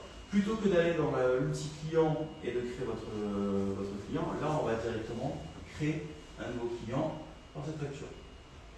Et c'est là que c'est intéressant, vous n'êtes pas obligé d'avoir toutes les informations pour votre client. Si vous avez sa dénomination sociale ou son numéro sirène, vous écrivez ça directement dans la base INSEE, dans la recherche, et il va prendre toutes les informations qui ont été déposées à l'INSEE. L'exemple que je prends d'habitude, le cabinet comptable.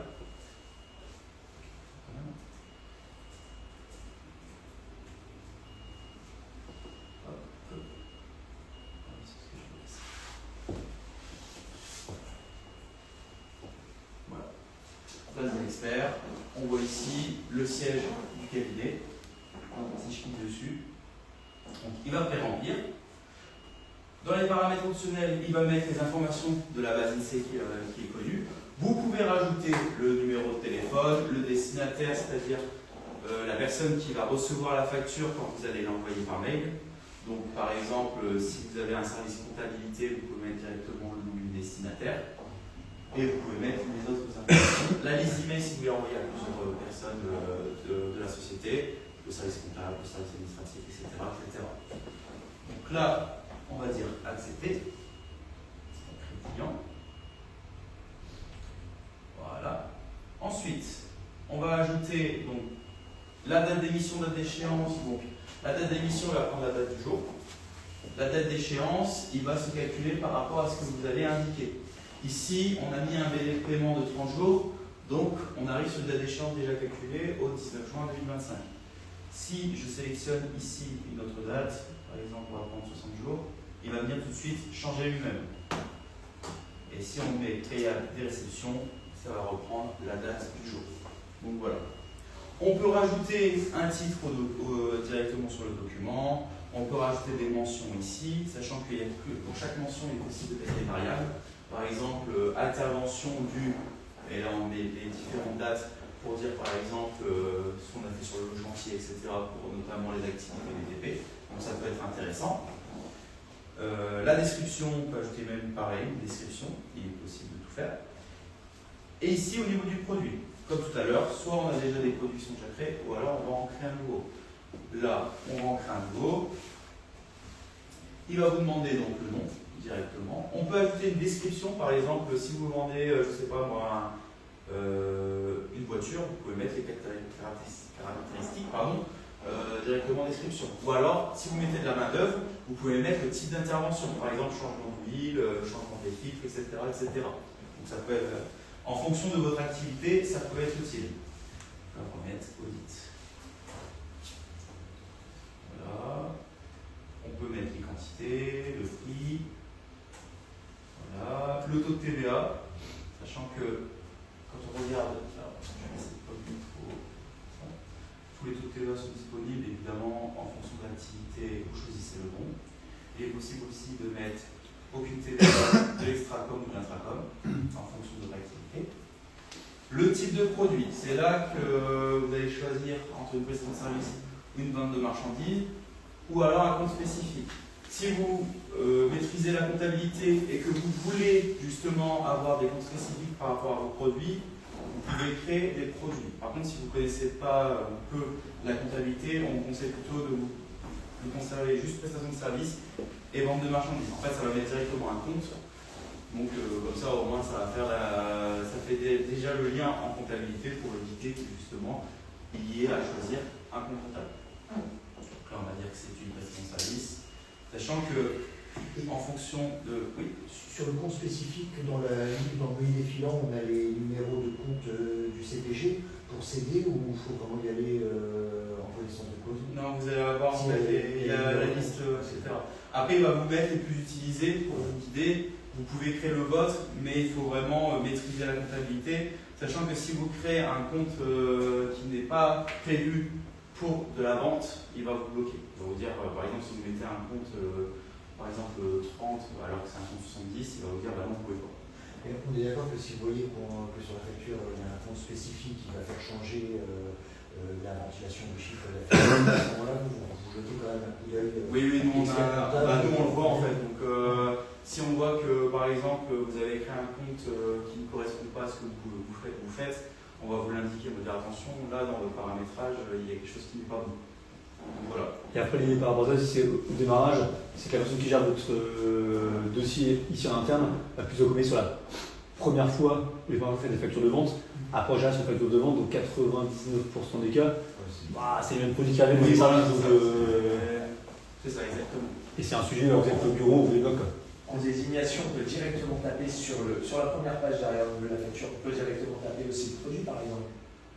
Ici Ouais. Oui, effectivement. Si vous avez déjà le produit de créer, de toute façon, on le verra après. Non, mais sans qu'il soit créé. Ah non, il faut quand même créer le produit. En fait, le produit, c'est à vous de le créer. Parce que je ne crée jamais, ça passe quand même. Non, je pense que la question, on dit, t'es pas obligé de créer un produit pour le facturer, je pense que tu peux directement monter la facture, créer un produit. Ah, c'est ce que je viens de dire, oui, c'est ça. Non. Sans passer par tout ça. D'où l'intérêt de l'API sur la base du logiciel métier où il y a les 10 000 produits déjà enregistrés et pas créés. Si tu fais ajouter un. L'année, tu peux pas créer directement une ligne. Si tu fais ajouter une ligne, On peut la créer directement la ligne. fais ajouter une ligne, hein. Voilà, et là par exemple, je Chaise, par exemple. ouais, voilà. Chaise. Et si on clique à côté qu'on sort, Non, il va tout de suite. Il vous demande quand même de créer une base de produit. moi si je tape chaise, je ressors chaise est dedans et j'avance. Je peux C'est ce que j'avais enregistré. Non. Ah non, c'est sûr. Et on peut apporter une base de données Oui. déjà prête en. C'est ça, exactement. Ouais. Effectivement. Notamment, comme vous avez dit, si vous avez des outils métiers, de toute façon, la transmission, c'est pour volatiliser. C'est ça. Mais c'est bizarre parce que, oui, normalement, à partir du moment où vous voulez ajouter un produit, vous êtes censé avoir au minimum qu'il soit créé. Donc, Je ne crie jamais. C'est peut-être une version spéciale. à vérifier, ça peut être intéressant. Après, peut-être que c'est déjà pré-rempli de base, je sais pas. Donc, à voir. C'est plutôt la description. Là, par exemple, on a l'audit. On peut rajouter une description dans ce produit, et c'est là qu'on peut écrire un champ libre où on peut mettre, par exemple, dans audit, 1 heure. On peut préciser. Voilà. On peut mettre le mois et l'année. Voilà. C'est cher payé. Donc voilà. On facture beaucoup. Donc voilà. C'est pour les personnes trilingues. Donc voilà pour la création du produit. On peut rajouter des sections, on peut ajouter des lignes, on peut faire beaucoup de choses. Là, par exemple, on peut créer un chapitrage. Ça c'est intéressant, notamment pour les. On a le cadre pour les gens du bâtiment. Peut-être tu peux développer cette partie-là. Donc là, par exemple, ici, on va rajouter, par exemple, travaux, intervention. Ce qui est bien aussi de mettre un titre de document, c'est de les retrouver plus facilement dans la liste. Excusez-moi. Dans le titre du document, le fait de mettre un titre au document dans la liste, on voit. Oui, c'est ça, exactement. Ça va ressortir dans la base qu'on a vue tout à l'heure avec toute la liste des factures. Vous pouvez. Là, c'est un client, il y a une devis, on voit tout. C'est ça, exactement. Donc là, par exemple, on a mis intervention du 03. Je vais rajouter ici intervention du 04, etc., etc. Le but, c'est vraiment de pouvoir, par exemple, si vous facturez une entité sur plusieurs lieux d'activité, au moins vous pouvez le détailler ici. Comme ça, au moins, le client, il sait où vous êtes intervenu. Ajouter une section, hein, c'est ça? C'est ça, exactement. Ok, ça marche. C'est bien, ça. Et après, on peut aussi, on a vu chez un client là, avoir des pavés types. Par exemple, je sais pas, mettons un peintre, il va dire voilà, sur une pièce, j'ai toujours sol, plafond, mur, plainte, porte. On peut également avoir des pavés types où après on n'a plus besoin, on doit renseigner uniquement les mètres carrés. Où il y a déjà Là, on est vraiment sur une création brute, mais après, on peut tout paramétrer avant et on a juste à sélectionner le bon modèle pour pouvoir correspondre à l'activité que vous avez effectuée. Là, le mois année, c'est une fois qu'on va finaliser. C'est ça, le mois de la exactement. facture. On le verra après, quand je vais faire un aperçu, il va mettre directement Le mois du. C'est ça, de la exactement. facture. Et si on duplique cette facture-là et qu'on refinalise une autre facture dupliquée, il va mettre le mois d'après. Exactement. En fait, c'est une variable, c'est-à-dire que ça va changer en fonction de la variable qui a été définie. Par exemple, l'année. Pour ce qui est location, ça c'est intéressant ça. Pour tout ce qui est location, Voilà, c'est ça. Exactement. Mettre le mois, année, c'est bon. Donc, ensuite, on et a après, ici. excuse-moi, Thomas, je vous ai prendre sur mon sujet.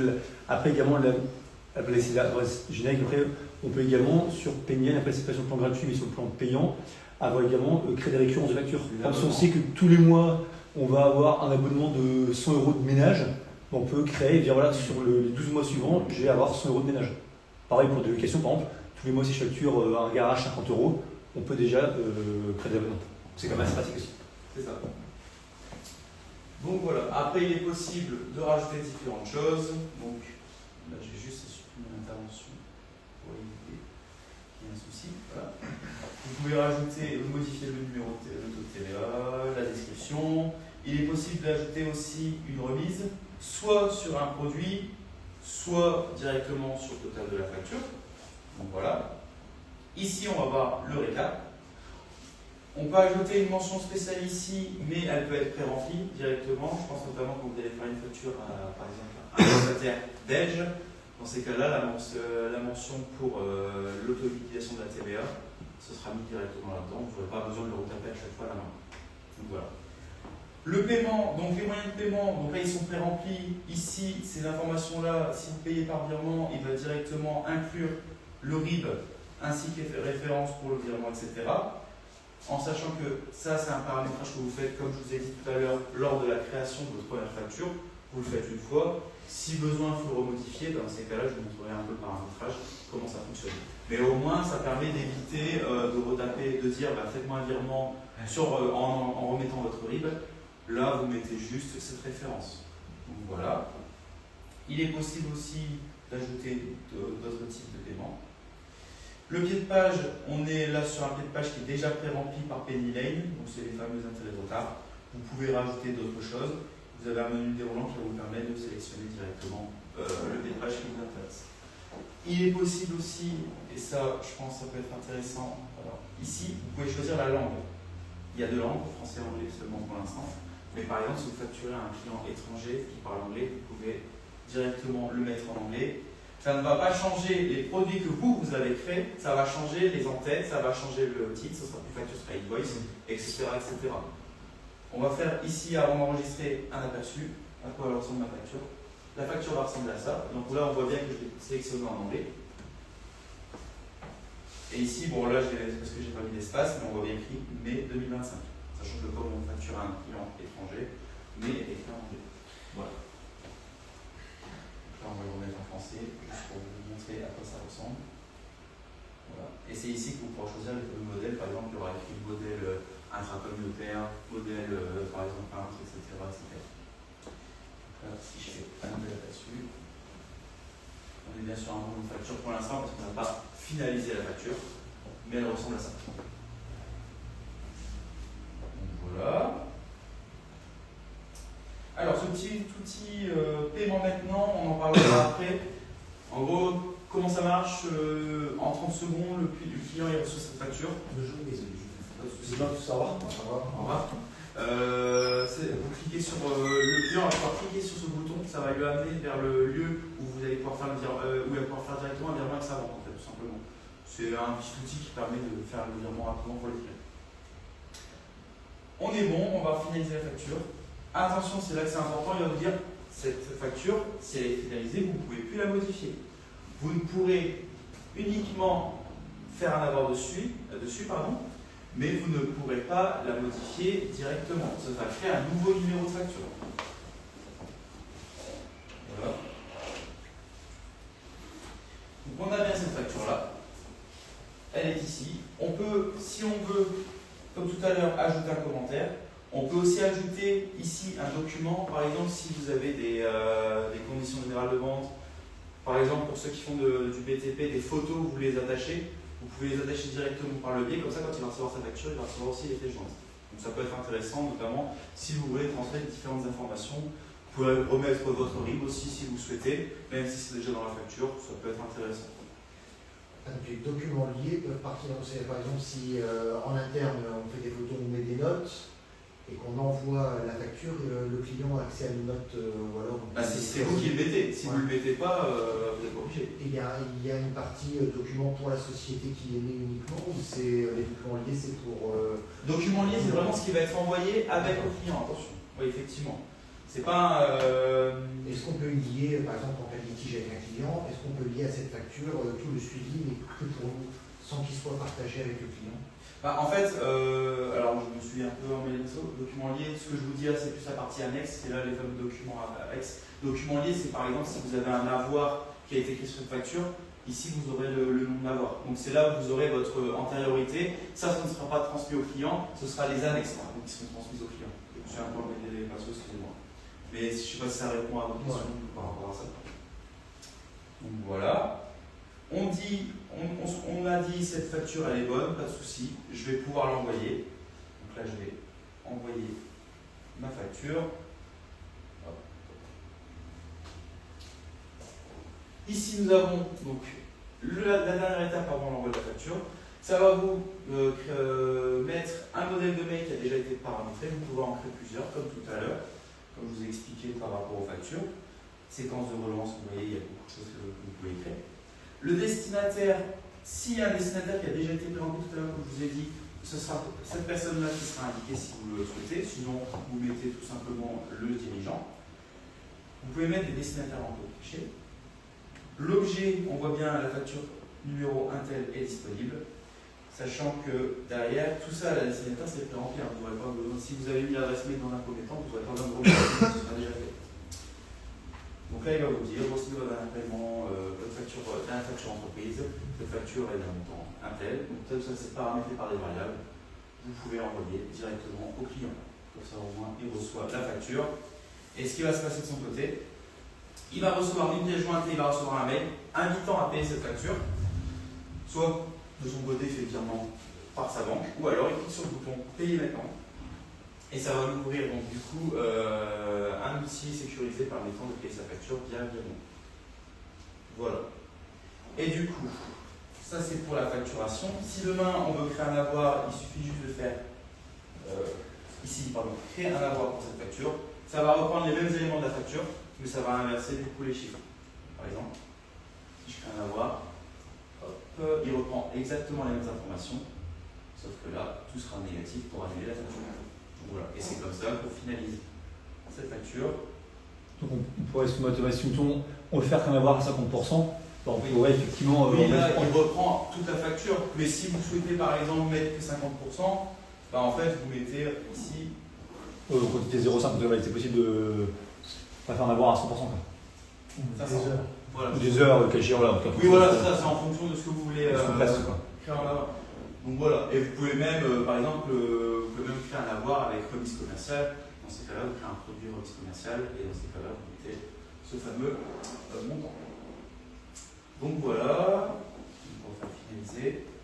Il vous met dans la mention spéciale concernant la facture précédente. Et comme je l'ai dit tout à l'heure, c'est ici qu'on voit tous les documents liés par rapport à cette facture. Comme ça, vous savez que cet avoir, il conserve cette facture. Et si je clique dessus, il va vous remettre la facture en question. Voilà.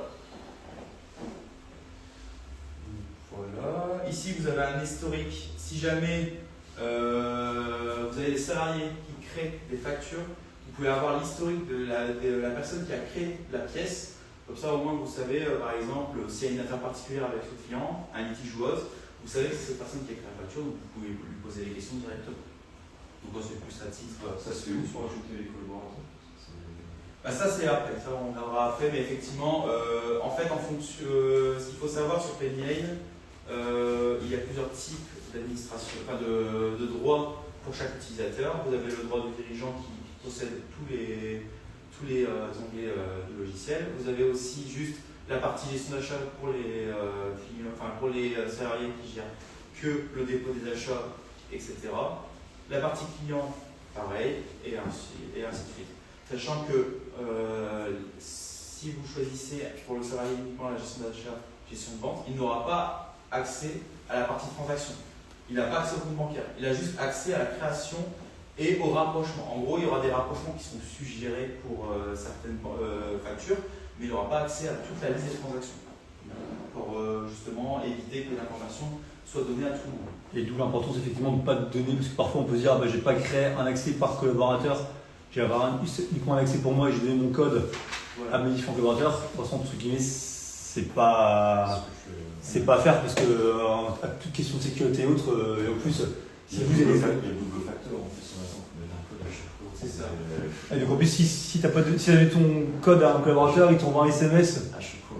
ça va pas. Donc voilà. C'est dans les paramètres en fait. On peut ajouter une équipe. Ouais, il y a une gestion d'équipe. Par contre, sur tête pétlant, ça marche pas de même, notamment. Comment Sur tête pétlant, comme on fait la partie collaborateur. Bah là, par exemple, ici, on va aller regarder après la paramètre d'entreprise. Vous cliquez dessus et vous avez gestion de l'équipe. D'accord, ok. C'est là que vous allez ajouter justement les différents intervenants. Donc ici, on voit bien qu'il y a un comptable interne, responsable finance, dirigeant administratif, employé. Employé, c'est quoi? C'est uniquement pour le dépôt des notes de frais. On verra tout à l'heure un petit peu la gestion des notes de frais. La gestion des factures fournisseurs et la gestion des factures. Voilà. Et donc si vous les avez, vous avez juste à ajouter. Et donc, c'est ça. En fait, il va vous demander, il va vous demander le rôle de l'utilisateur. Il vous dit bien à quoi il a le droit et à quoi il n'a pas le droit. Donc, par exemple, dirigeant ne peut pas gérer les factures d'achat, ne peut pas gérer les fournisseurs, etc. Donc là, évidemment, on est sur dirigeant administratif. Vous avez un accès dirigeant, vous avez accès à tout. Là, c'est plus si jamais vous avez juste de l'administratif ou autre.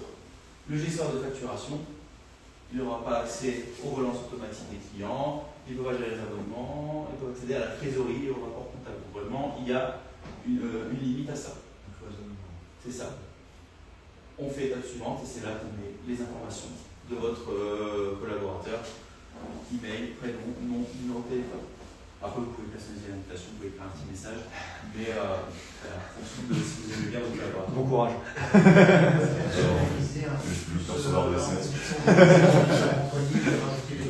Alors, aujourd'hui, on est encore sur ce système, comme je vous ai montré. Aujourd'hui, à ce jour, il y a 4 fonctionnalités, enfin, il y a 4 rôles précis. Je pense par la suite qu'ils vont développer justement un choix un peu plus libre, mais pour l'instant, Pénien se bloque sur ces 4 choses. Après, si par exemple vous voulez donner plus d'options à votre collaborateur sans pour autant qu'il ait d'autres options, il est possible de voir avec l'assistance Pénilane qu'est-ce qu'il est possible de faire pour la création de votre accès. Donc, voilà. Mais aujourd'hui, en termes pratiques, on est sur ces 4 rôles, mais on peut en créer, on peut les personnaliser directement avec l'assistance Pénilane. Donc voilà. Merci. Merci. Bonne journée. Bonne journée. À bientôt. Au revoir. Je réinitié rapidement là-dessus. Donc là, on a vu tout à l'heure les factures, comment on les crée. Pour la gestion des factures. Bonne journée. Vous avez plusieurs types de d'états. La facture à traiter, ça veut dire qu'il manque des informations sur la facture, dans un premier temps. Les factures à venir, c'est les factures qui ont été éditées. Là, on voit bien qu'il y a un icône comme quoi ça n'a pas été envoyé, tout simplement parce qu'on n'a pas envoyé l'email. Dès que ce sera envoyé, du coup, l'enveloppe sera ouverte pour dire qu'on a bien envoyé ça au client. À venir, ça veut dire que l'échéance n'est pas encore dépassée. Donc voilà. Les clients en retard, c'est dès que l'échéance a été dépassée. Dans ces cas-là, c'est là que vous pouvez les relancer directement. Donc, si je clique dessus, on peut sélectionner, comme je vous ai dit tout à l'heure, plusieurs factures. On peut les renvoyer en masse pour éviter justement d'envoyer une par une. On peut les renvoyer en masse. Attention, du coup, il faut que tout soit paramétré en fonction du client, c'est-à-dire qu'on a bien renseigné le destinataire, etc. Donc voilà. Hop. Ma souris, ce sera plus simple. Après, il faut comme s'assurer aussi que là, c'est des factures qui ne sont pas payés et pour lesquels il n'y a pas de rapprochement en banque. Oui. Il suffit que le client, il y a des encaissements qui sont en attente. Ah, forcément, avant d'envoyer en masse, on s'assure d'abord que tous les encaissements ont été correctement traités. Ou sinon, s'il y a un client qui est payé en espèces et qu'on n'a pas renseigné l'espèce, bah forcément, voilà, c'est ce sujet-là qu'il faut bien en amont envoyer. Exactement. Donc là, on peut voir les différentes actions, on peut marquer justement comme quoi ça a été payé. Il est possible aussi de mettre la mention comme quoi ça a été payé en espèces. Donc comment on fait ça? On va cliquer dessus. Ici, action. On peut le marquer comme payé. Et là, si vous voulez, en commentaire, vous mettez payé en espèces. Comme ça, au moins, le comptable il sait que ça a été payé en espèces. Donc voilà. Donc, comme tout à l'heure, en fait, pour savoir si une facture a été payée, donc on peut faire des rapprochements directement par le biais des transactions. Donc là, pour l'instant, il ne trouve aucune autre transaction parce que c'est directement moi qui les ai créées. Par contre, ici, hop, pour cette facture-là, la facture est en retard, mais comme disait Charles, attention, il y a une transaction en attente. Et quand on regarde, effectivement, c'est la bonne transaction. Hop, je rapproche, et du coup, la facture va disparaître des en retard et va arriver dans les factures encaissées qui sont ici. Donc voilà. Sachant qu'il est possible de rapprocher des montants partiels si notamment votre facture vous la payez en 2 fois. Vous pouvez rapprocher un premier paiement, donc ça va être écrit partiellement payé et après vous rapprochez le solde, comme ça au moins ça va directement arriver en encaissé. Donc voilà, après qu'est-ce que je peux vous montrer d'autre là-dessus? Donc là on a vu la création à partir d'une facture, enfin directement facture. Le devis c'est la même fonctionnalité, sauf que cette fois on va créer notre devis, on va envoyer notre devis. Et ce devis, on va pouvoir le transformer directement en facture pour éviter justement de retaper la facture qu'on a créée via un devis. Donc voilà, donc après c'est toujours la même chose. Je crée un devis, je crée en 30 secondes. Hop, on va prendre le premier client, la première ligne, enregistrer. Voilà. Statut de devis en attente. Donc après, on peut l'envoyer directement. On peut le modifier. Là, le devis peut être encore modifié puisqu'on est sur un devis, donc ce n'est pas un document comptable valable. On peut tout de suite ensuite le convertir en facture. Facture d'acompte, si jamais vous faites, vous demandez d'abord un pourcentage d'acompte par exemple 30%, et après vous faites votre solde. Le convertir en facture intermédiaire directement, c'est-à-dire que si par exemple vous faites un gros chantier, vous avez plusieurs situations à effectuer, dans ces cas-là, vous pouvez le convertir directement en facture intermédiaire. Et après, au format de livraison, ça par contre, à mon avis, ça va me bloquer. Je vérifie. Ouais, voilà, accès refusé parce que c'est une fonctionnalité supplémentaire de payer. Et après, donc, comme je vous disais tout à l'heure, on va directement la convertir en facture. Convertir en facture. Il reprend les informations qu'on a vues tout à l'heure. Je finalise. Et voilà. Et quand on retourne dans notre devis, le devis a été facturé. Donc, au moins on sait que nous sommes dans nos devis. Partie facturation, est-ce qu'il y a d'autres questions? Non? Ok, très bien. Rapidement, les autres onglets, on va les regarder. Analytique, ça vous décèle un plan de trésorerie par rapport à vos transactions, est-ce que vous avez facturé. Donc ça vous permet d'avoir donc une situation de la trésorerie et une estimation approximative en fonction de données. Ça va vous créer directement en fonction de ce que vous avez où va en être votre trésorerie. Évidemment, c'est une estimation, donc à pas nous prendre pour l'argent comptant. Et vous avez aussi, je préfère tout de suite vous le dire, ici vous avez estimation de la TVA décaissée. Attention, ça prend des informations. C'est dommage. C'est les informations que vous déposez, mais sans le traitement fiscal qui va avec. C'est-à-dire que par exemple, vous déposez, je sais pas moi, la facture d'achat d'un véhicule particulier, donc vous n'avez pas le droit de déduire la TVA. Tant que le comptable n'a pas fait l'action pour dire non, cette TVA n'est pas déductible, ça risque de vous apparaître comme TVA déductible, et là vous dites ah bah super, j'ai un crédit de 5 000, alors qu'en fait vous devez payer 1 000 €. Donc c'est pas. Je suis sûr que les salaires, ils doivent les compter dans les 1%. Non, je pense pas parce que c'est en fonction. Bah, en fait, c'est en fonction du taux que vous allez appliquer. Donc, c'est-à-dire que sur les factures d'achat, vous avez un taux que vous pouvez mettre. C'est plus à partir de ça qu'il va travailler. Donc, dans les salaires, je ne pense pas, par contre. Mais effectivement, quoi qu'il arrive, le chiffre que sera donné par votre comptable sera celui qu'il faudra prendre en compte. Donc voilà. Si on veut voir où sont déposés d'autres documents, on a les 3 petits points ici, on clique sur documents partagés et là on a la liste de tous les documents qu'on a déposés autrement. Donc que ça soit par le biais de l'accueil ou alors les fameuses connexions que vous avez dit avec vos partenaires bancaires ou simplement vous les avez déposés ici. Il est possible par ailleurs de vous créer un accès à ce qu'on appelle un dossier annuel. Qu'est-ce que c'est en fait? C'est nous, on fait nos déclarations et les déclarations, elles atterrissent directement dans le logiciel. On peut vous donner un accès en lecture seule où vous pouvez visualiser toutes les déclarations qu'on va faire pour vous. C'est-à-dire le papier de déclaration, nous on vous l'envoie par mail, mais si vous voulez le retrouver dans l'application, ce sera dans le dossier annuel que vous allez le retrouver. Et à terme, après tout ce qui est liasse fiscale, on les envoie encore par mail, mais à terme, vous pouvez les retrouver également là-dedans. C'est-à-dire que demain, on les envoie par mail. Après, demain, vous avez votre banquier, votre mail. Au lieu de nous rappeler en disant est-ce que vous pouvez envoyer la fiscale, directement dans Payer, vous pouvez retrouver vos éléments fiscaux par rapport à ça. C'est ça. Et donc là, forcément, pour ceux qui ont plusieurs dossiers, là, on range dossier par dossier. Et là où on voit tout en haut place d'experts, dossier test Thomas Coquel, ceux qui ont plusieurs dossiers, on voit tout le milieu déroulant des dossiers.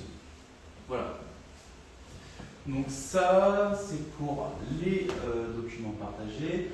On va regarder vite fait, c'est le paramètre d'entreprise. Quels sont les paramètres que vous pouvez avoir?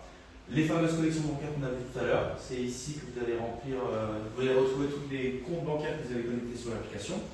Que ça soit par le biais de votre connexion que vous avez effectuée en premier, ou alors par le biais du mandat. Ici, vous allez voir connecté avec jedéclare.com qui est notre service de mandat de télétransmission. Donc, comme ça, au moins, vous savez qu'est-ce qui est transféré. Il y a le fameux RIB qui est ici, et vous avez les autres intégrations, comme par exemple Stripe ou autre. Ok, ensuite, nous avons la transmission des factures, on l'a vu tout à l'heure, c'est là qu'on va retrouver nos sources. Ensuite, nous avons les factures clients. C'est ici que vous allez paramétrer vos factures la première fois. Donc là, ils vont vous demander de déterminer la séquence pour vos premières factures, sachant que dès que vous avez créé une facture, vous ne pourrez plus modifier l'ordre le numéro à la fin. Vous pourrez modifier, par exemple, si en facture, vous pouvez rajouter le mois ou le jour. Donc, par exemple, si on rajoute le mois, il va mettre 0,5. Donc voilà. Mais vous ne pouvez pas modifier ça. Dès que la facture a été éditée, la première, le numéro, vous ne pourrez plus modifier. Donc, sachant que vous allez partir, si vous n'avez jamais édité de facture, vous pouvez repartir par votre ancien numéro que vous avez sur votre ancien logiciel. Donc ça peut être intéressant. Le préfixe année est devenu obligatoire. Non, c'est une histoire de. C'est juste du paramétrage en fait. On peut très bien dire ça je ne veux pas, je veux juste le F. Ah si, l'année plus tard. Voilà. C'est en fonction de ce que vous allez avoir besoin, ce que vous préférez en termes de numéro RIB. Donc voilà, ensuite on a les informations d'entreprise. Donc la réseau social, le nom commercial si jamais vous avez une enseigne. Le statut, tout ça sera pré-rempli, notamment parce que votre dossier est inscrit au répertoire de l'INSEE, mais vous pouvez modifier notamment la carte sociale, votre TVA, etc. Le type de vente, on peut déjà pré-remplir si par exemple vous faites que de la vente de biens ou de la prestation de services. Vous pouvez directement le mettre ici, comme ça, lorsque vous créez votre facture, ça sera directement déterminé, vous n'aurez pas besoin de le remettre. On va enregistrer. TVA, on va enregistrer tout de suite. Sachant qu'effectivement, comme ça va devenir obligatoire, vous ne pourrez plus passer outre. Ici, vous allez pouvoir mettre votre logo, choisir une couleur pour les factures. Donc les couleurs, c'est surtout pour les côtés, enfin les contours, etc. Donc voilà. Les modèles, donc c'est là que vous allez créer vos modèles de facture. Donc là, c'est là que par exemple, je peux modifier mon modèle basique. Et c'est là que je vais pouvoir modifier par exemple l'apparence. Le profil client, si je veux afficher son email ou pas.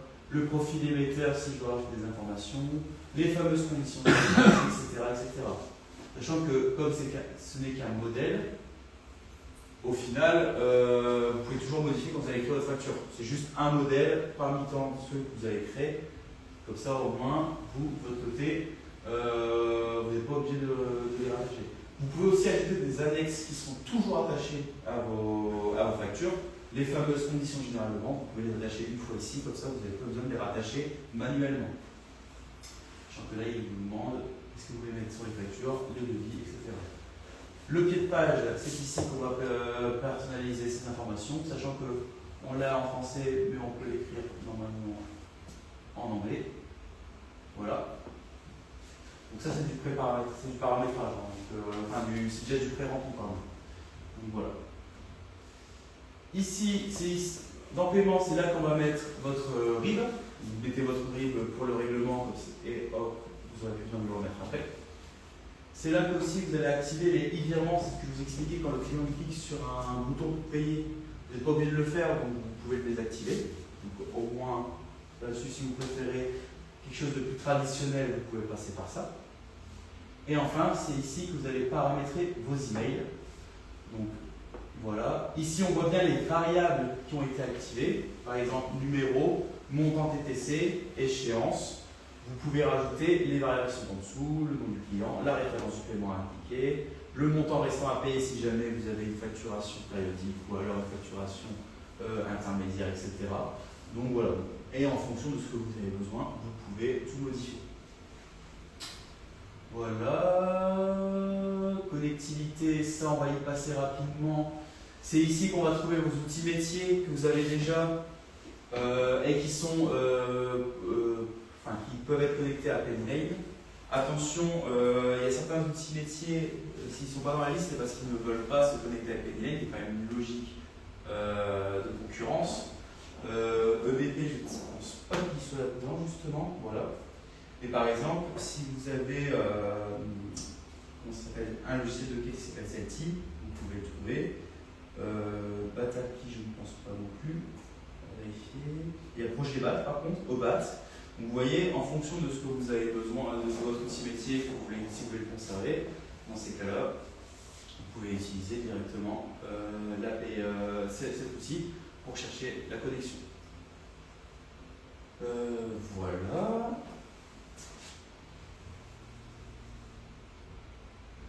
Alors, intelligence artificielle, vous pouvez avoir l'aide d'intelligence artificielle pour certaines fonctionnalités. On est encore sur du bêta, donc attention, il y a des choses qui ne sont pas encore possibles, mais par la suite, ça pourra vous aider pour certaines reconnaissances, notamment de transactions, etc.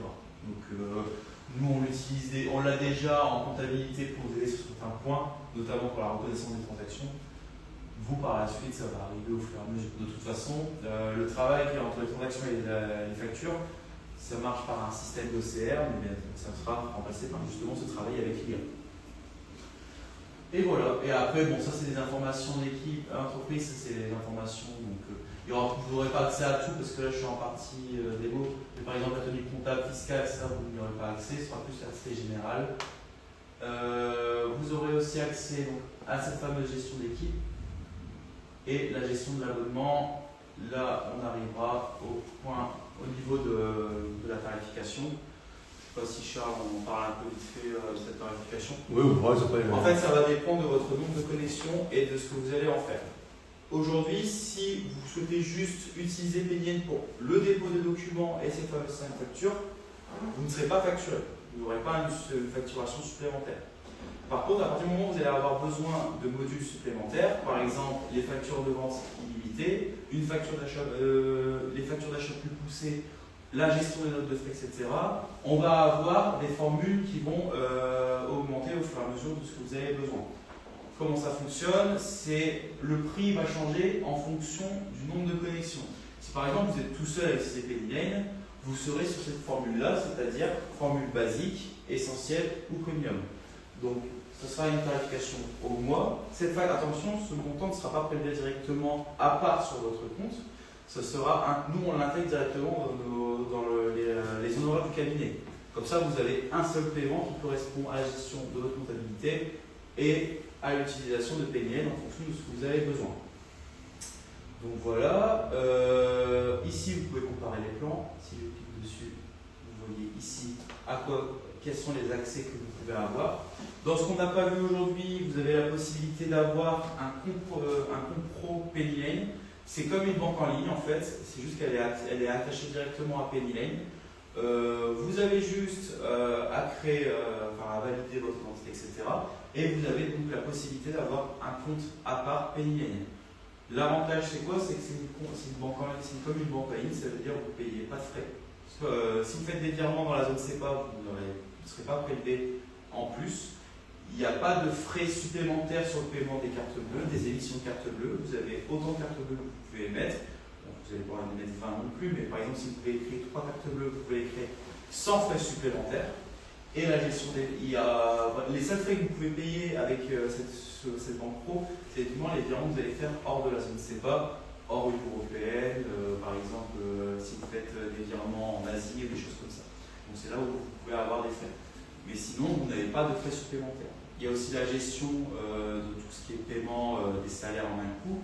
Vous transmettez un fichier de paiement avec les RIB de chacun de vos salariés, vous le mettez sur le compte pro et ça balance directement, ça fait directement les virements. Le compte pro, il s'approvisionne de deux façons. Soit c'est vous qui faites des virements internes, vous partez de votre banque principale, vous faites un virement par exemple de 50 000 € et vous le mettez directement sur le compte pro PennyLane. Ou alors, vous encaissez vos factures sur la banque PennyLane. Comme ça, au moins, vous avez un accès beaucoup plus rapide. Sachant que, contrairement à une banque standard, dès que vous faites la dépense est prélevée. C'est-à-dire qu'à partir du moment où vous allez payer avec votre carte bleue vous allez payer avec votre carte bleue par exemple sur un site ou alors au restaurant, il sera directement prélevé sur votre compte PennyLane. Tandis que sur une banque, ça peut prendre 1 à 2 jours pour que ça apparaisse sur votre compte. Donc ça peut être intéressant, notamment si vous voulez gérer votre trésorerie le plus proche possible de la réalité. Et ce qui est intéressant de ce qu'on voit dans le quotidien, ce sont des clients notamment qui ont à l'époque donné des cartes bleues à leurs salariés, après ils n'avaient pas retrouvé le justificatif, l'ancienne carte bleue était perdue, voilà. Donc là ça peut être soit des cartes bleues virtuelles ou réelles, on peut les activer et les désactiver en un clic. Et effectivement dans le bâtiment, là où ils donnaient à chaque chef d'équipe une carte bleue pour payer un plein d'essence et payer des choses à la plateforme du bâtiment. Voilà. Au moins avec ce système-là, soit le salarié devait à l'époque avancer et se faire rembourser, c'était quand même une gestion assez complexe. Aujourd'hui, ces cartes bleues-là, le dirigeant a dit voilà, on plafonne mettons à 300 € par semaine par collaborateur, et c'est vrai qu'on avait un suivi beaucoup plus souple, et surtout de se dire tel salarié a perdu telle et telle facture, directement sur la plateforme, on a les éléments. Parce que le salarié peut également, lui, comme ce qu'on traite tout à l'heure, dès qu'il sort de la plateforme du bâtiment ou dès qu'il sort de chez Total à faire un essence, il peut prendre en photo le ticket, le remonter sur l'application, et c'est lui qui part dans le pantalon et qu'après il passe à la machine à laver et qu'ensuite il sort perdu. Sachant que chaque carte bleue va permettre il y aura un accès PennyLane pour justement la gestion des justificatifs. Et comme pour vous, quand vous déposez la facture, là c'est le même système. Il va devoir déposer, la transaction apparaîtra directement sur le PennyLane et il aura juste du coup à sélectionner la transaction, à prendre en photo le justificatif. Comme ça, le justificatif est transmis de manière instantanée. Donc voilà. Donc ça c'est la première chose que vous pouvez avoir avec la version supplémentaire. Donc on est vraiment, l'accès au compte pro, c'est vraiment la formule au-dessus, c'est-à-dire les fameux 14 € hors taxe par mois pour une connexion. Plus vous allez avoir de connexion, forcément, plus le montant ne sera pas le même. On est sur l'ordre de 14 € pour une seule connexion. On arrive à 29 € hors taxe si vous êtes de 2 à 5 connexions, et ainsi de suite. Après, ça peut être jusqu'à des devis si vous avez beaucoup de salariés qui ont besoin de PennyLane, notamment pour la gestion des frais. Donc voilà. Donc ça, c'est dans un premier temps. Vous avez ensuite la possibilité de gérer vos achats beaucoup plus facilement, avec notamment savoir qu'est-ce qui a été reçu, qu'est-ce qui est à payer. Donc voilà, donc ça permet notamment, si vous avez compte pro, de payer directement vos fournisseurs par le biais du compte pro. Donc ça, au moins, ça vous permet d'avoir une gestion rapide de vos achats. Voilà. Ensuite, si vous voulez plus, et forcément, vous n'avez plus la limite pour vos factures clients, là, c'est facture illimitée. De toute façon, je pense qu'à partir du moment, dites-vous qu'à partir du moment où vous avez besoin du logiciel de facturation PennyLane en illimité, vous allez avoir en même temps la possibilité de créer le compte pro, c'est pas obligatoire, vous allez avoir la possibilité, et la gestion des achats beaucoup plus poussée. Donc voilà, donc c'est la formule qui peut être intéressante. Plus on monte, plus on va avoir d'autres fonctionnalités. On va avoir notamment la gestion des notes de frais. Hop. Donc là, on est sur une formule un peu plus chère encore, mais vous avez la possibilité de gérer les notes de frais de vos salariés. Voilà, c'est là vos salariés vont faire par exemple une dépense ou des indemnités kilométriques. Il va le noter sur une application. Vous allez avoir un visuel sur ce qu'a fait votre salarié. Et c'est à vous de dire si vous l'acceptez ou pas, si la dépense est justifiée ou pas. Et après, dès que c'est justifié, eh bien, il vous suffit juste soit de rembourser avec le compte PayPal, ou alors vous faites votre virement vous-même et après vous indiquez que le paiement a été effectué. Donc voilà, et vous avez aussi la gestion analytique, c'est-à-dire que vous pouvez créer des tags pour chacune de vos transactions et factures. C'est comme ça. Vous allez pouvoir créer des tags pour chaque facture ou transaction qui va vous permettre justement d'avoir une gestion analytique plus poussée. Si on voit là, rapport analytique, on peut voir le nombre de factures en retard à venir encaisser, les transactions alimentaires, etc., comme ce que vous avez sur votre banque maintenant. Donc il est possible d'avoir ça aussi en plus. Et enfin, la vue premium, alors juste ça, pour les ventes, vous avez la possibilité du coup de créer des relances automatiques, c'est-à-dire qu'en gros, vous créez une boucle de relance et quand les dates d'échéance arrivent, par exemple, on est à J+1 ou alors J-1, il y a un mail qui s'envoie automatiquement sans action de votre part. Et vous avez la gestion des abonnements, on en parlait tout à l'heure, la facture récurrente, par exemple, vous avez un loyer que vous facturez tous les mois, vous créez un abonnement, vous mettez les termes, et là après, ça se fait tout seul, vous n'aurez plus besoin de revenir dessus. Vous pouvez modifier l'abonnement à tout moment en fonction, par exemple, de l'indexation de votre loyer, et comme ça s'envoie tout seul. Et les fameux documents commerciaux, c'est les bons de livraison, les bons de commande, et les factures pro forma. Donc voilà. Et enfin, je vais vous montrer la dernière.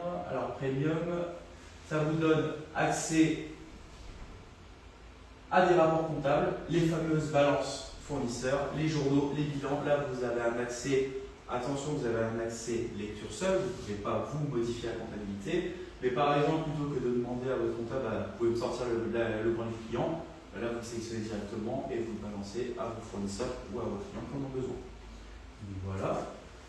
Et d'un autre côté, vous avez un tableau de bord beaucoup plus poussé qui va vous montrer votre chiffre d'affaires, le chiffre d'affaires et les coûts d'achat en fonction de votre coût d'achat, votre marge brute, etc., etc. Et là, vous pouvez ajouter des indicateurs en fonction de vos transactions, de vos catégories, etc.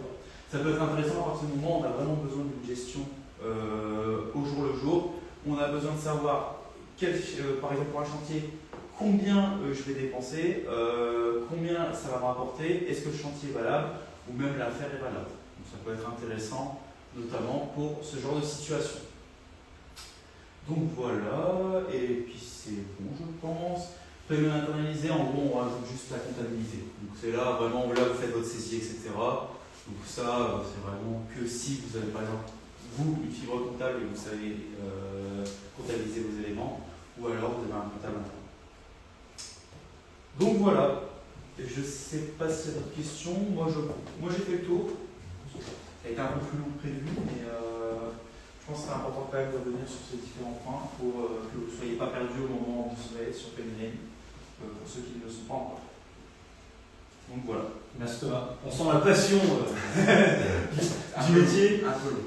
Non mais ouais, c'est intéressant et tout à fait, on reste à votre écoute s'il y a des questions plus spécifiques sur vos métiers.